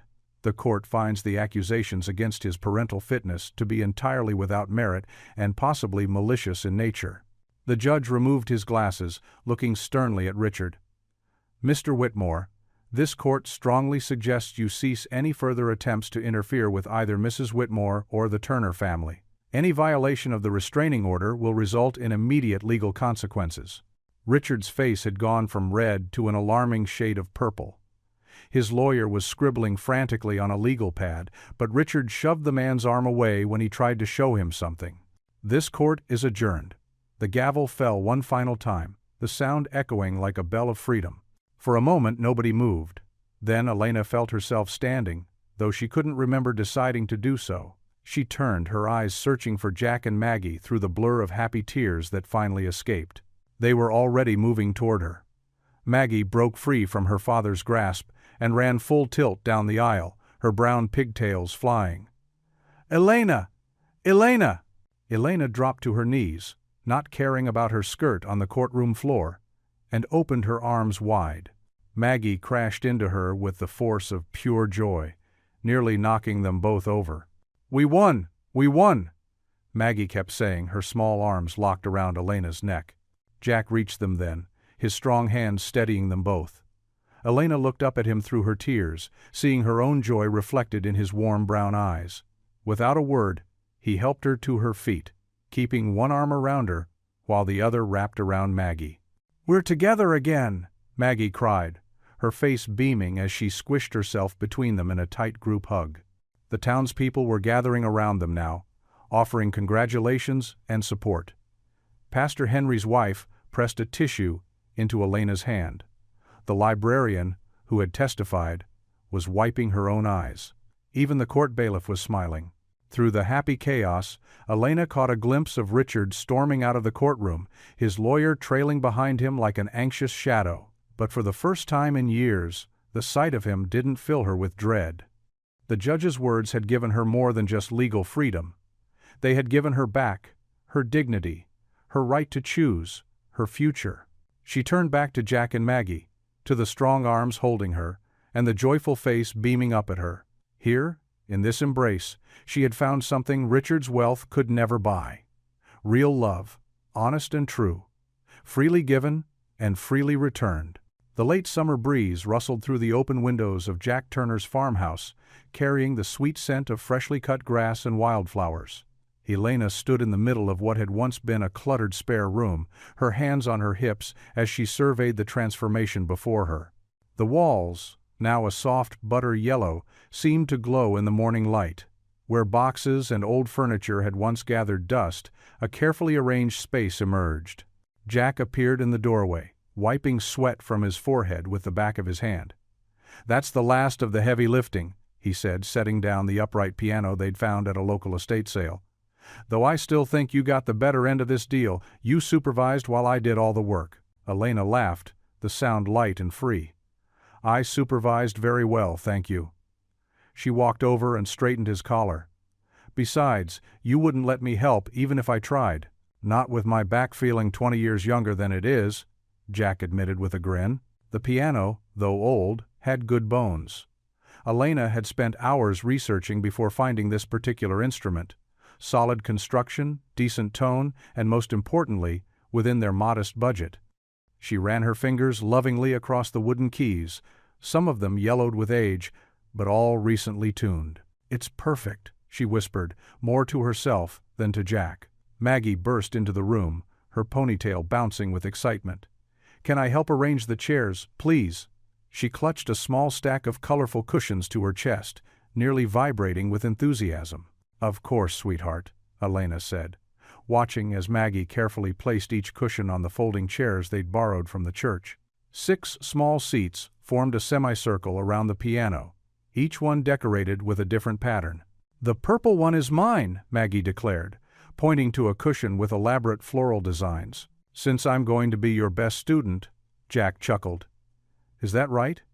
And here I thought you were more interested in working on engines with your old dad." "I can do both," Maggie protested, hands on her hips in a perfect imitation of Elena's earlier pose. "Elena says I'm very talented." Elena's heart swelled at the easy way Maggie had stopped calling her Miss Elena over the past few weeks. The transition had been natural, like everything else about their growing family bond. The room continued to take shape as they worked together. Elena arranged sheet music on the newly installed shelves, sorting beginner pieces from intermediate ones. She'd spent hours selecting the perfect curriculum for her first batch of students, 5 children from town, plus Maggie. Simple pieces that would build confidence while teaching fundamentals. Jack hung a small whiteboard on one wall, then stepped back to admire their handiwork. "You know, when Pastor Henry suggested you teach piano to help make ends meet, I didn't expect all this." He gestured around the room. "It's like a real studio in here." Elena smiled, remembering the conversation weeks ago when they'd been discussing her future in town. The idea had sparked immediately. She could contribute to their household while doing something she truly loved. "It feels right," she said simply. The afternoon sun cast long shadows across the hardwood floor as Elena organized the last details. A jar of pencils sat ready on top of the piano. Theory worksheets were stacked neatly in a folder. A metronome occupied a special place of honor on a small side table. The doorbell chimed, making them all jump slightly. "That'll be Sarah," Jack said, checking his watch. "Right on time for the first lesson." Elena smoothed her skirt, suddenly nervous. This would be her first student, a shy 8-year-old whose mother had signed her up the moment she heard about the lessons. Maggie grabbed Elena's hand and squeezed it. "Don't worry," she whispered. "You're the best teacher ever." More students arrived over the next 15 minutes, the room filled with the chatter of excited children and the rustle of sheet music being distributed. Elena sat at the piano, her nervousness melting away as she began the lesson. "Music is like a special language," she explained, demonstrating a simple C major scale. "And just like any language, we start with the alphabet, in this case, the musical alphabet." The children watched, fascinated, as she showed them how to position their small hands on the keys. Even the most fidgety among them sat still, entranced by the clear notes ringing through the room. Maggie beamed with pride from her special purple cushion, raising her hand to answer every question. When it was her turn to try the scale, she played it slowly but perfectly, just as Elena had shown her during their private practice sessions. The sound of children's laughter mixed with piano notes drifted through the open windows. Outside, Jack paused in his yard work to listen, a smile spreading across his face. The farmhouse had never felt more alive. Elena guided each child through their first attempts at the scale, offering gentle corrections and warm encouragement. "That's it, Sarah. Nice and steady. Tommy, remember to use your thumb for middle C. Jessica, beautiful posture." The hour flew by, in a blur of music and joy. As the last notes faded away, Elena couldn't help but marvel at how different this room felt from the cold music parlor in Richard's mansion where she'd once performed for his business associates. Here, surrounded by children's eager faces and Maggie's proud smile, music had found its true purpose, bringing happiness and light into people's lives. The children gathered around the piano for one final group exercise. Elena played a simple melody, and they all sang along, their voices filling the small room with pure, uncomplicated joy. Maggie sat closest to Elena, their shoulders touching, both of them wearing matching expressions of delight as tiny fingers worked their way up and down the scales. The afternoon sun cast long shadows across Jack Turner's front yard as he knelt beside Maggie's purple bicycle. His skilled hands worked methodically with a wrench, tightening the loose chain that had been giving his daughter trouble. From the wooden porch, Elena watched him work, a peaceful smile playing on her lips as she hummed a gentle melody. The past few weeks had transformed the farmhouse. Cheerful curtains now adorned the windows, and potted flowers brought splashes of color to the porch rails. The spare room, once filled with dusty boxes, now housed a gleaming upright piano and neat rows of sheet music. It was amazing how quickly it had become a home, their home. Jack glanced up, catching Elena's eye. Even in simple jeans and one of his old flannel shirts, she looked more beautiful to him than she ever had in the designer clothes of her past life. Her long hair was pulled back in a casual ponytail, and her face glowed with contentment. The fearful woman in the torn wedding dress seemed like a distant memory now. "Almost done here, sweetheart," Jack called out, wiping his brow with the back of his hand. "This chain should hold better now." Elena's humming turned into a soft laugh. "My mechanical genius," she teased, descending the porch steps. The wooden boards creaked familiarly beneath her bare feet. "I still can't believe how you can fix absolutely anything." "Well, almost anything," Jack replied with a wink. "Still working on that toaster of ours." "The toaster is beyond hope," Elena declared, reaching his side. She rested her hand on his shoulder, and he covered it with his own, leaving a small grease smudge that made them both chuckle. From around the corner of the house came the sound of Maggie's excited footsteps. "Mommy, Daddy, come look!" she called out, her voice bubbling with enthusiasm. Jack set down his wrench, and Elena helped him to his feet. They exchanged curious glances before following the sound of their daughter's voice. The word "mommy" still brought tears to Elena's eyes sometimes. Each time Maggie said it felt like a precious gift. They found Maggie in the backyard, standing proudly next to what appeared to be an elaborate fort made from old sheets, clothespins, and garden stakes. The afternoon sunlight filtered through the white fabric, creating a magical glow around their daughter's beaming face. "I made it all by myself," Maggie announced, bouncing on her toes. "Well, mostly by myself. Mrs. Johnson from next door showed me how to tie the corner knots."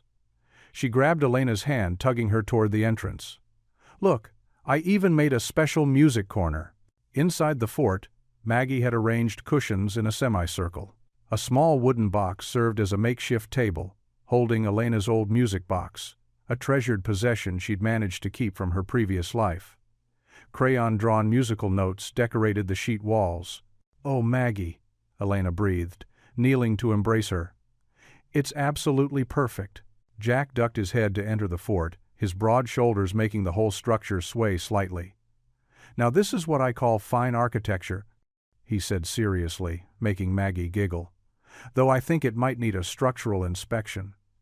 He reached out and tickled Maggie's sides, sending her into peals of laughter. "Daddy, stop," Maggie squealed, squirming away. "You'll make the fort fall down." Elena watched them play, her heart so full it felt like it might burst.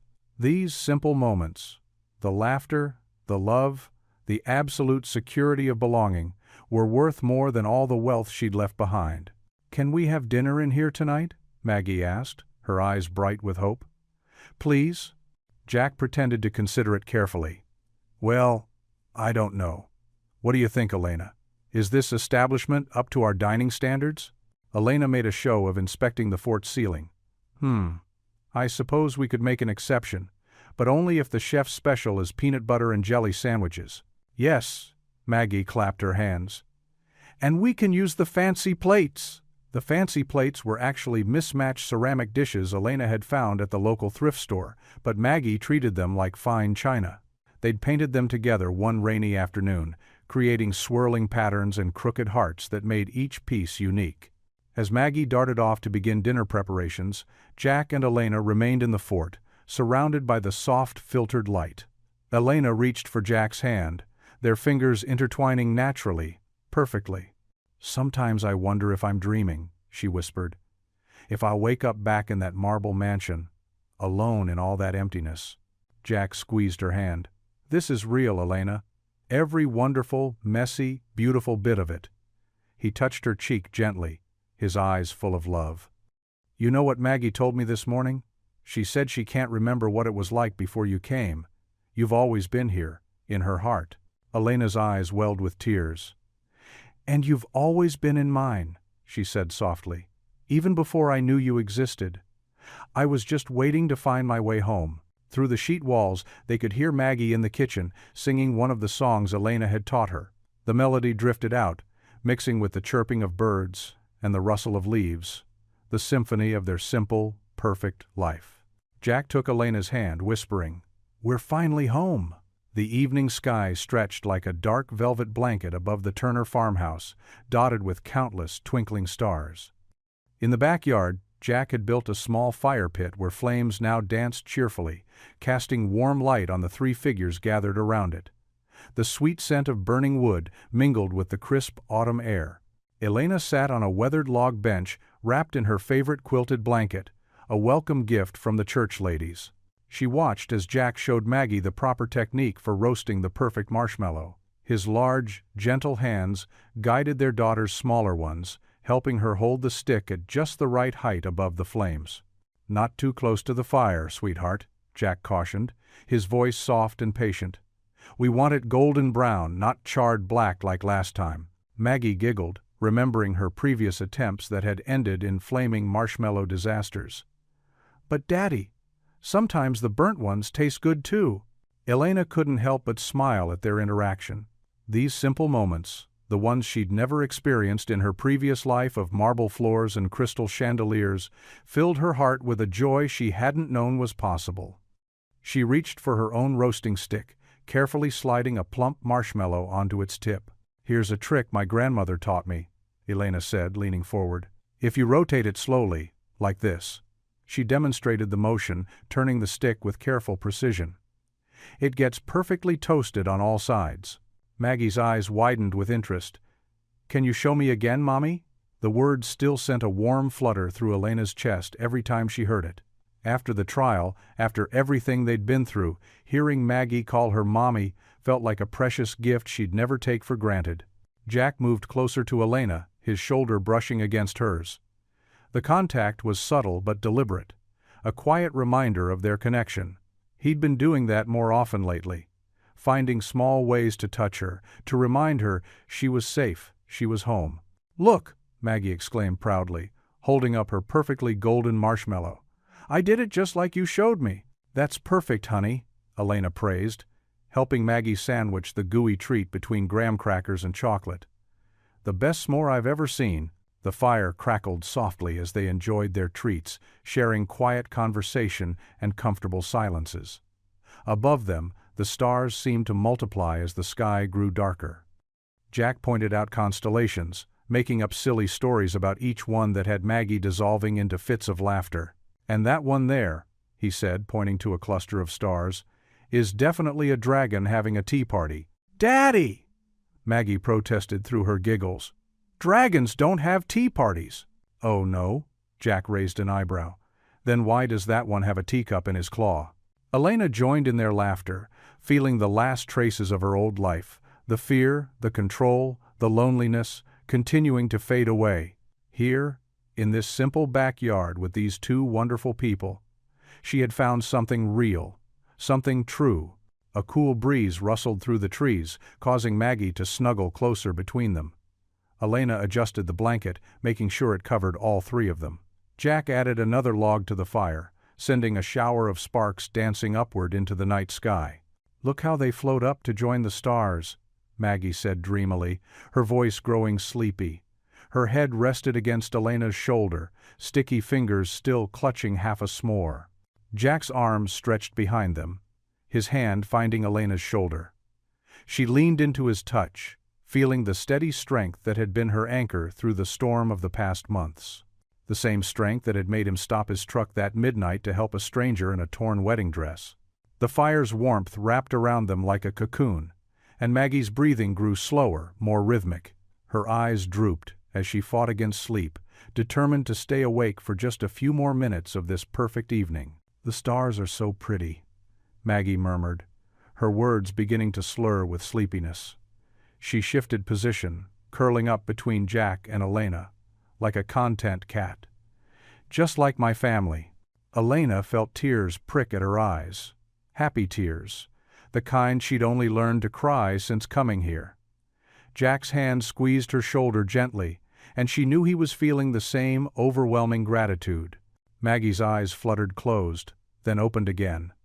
She looked up at both of them, her face peaceful and full of pure love. "Now I really have a mommy and daddy," she whispered sleepily. In that moment, as the stars twinkled above and the fire glowed before them, Jack turned to Elena. Their eyes met, speaking volumes without words. He leaned in slowly, and their lips met in a tender kiss. A kiss that spoke of love, of family, of new beginnings. What would you do if you were in their place? Comment your answer below, and let's see how you'd rewrite the ending. If you enjoyed the story of Jack Turner, I handpicked the next story that you will enjoy. Please don't miss this one. Click here to watch it.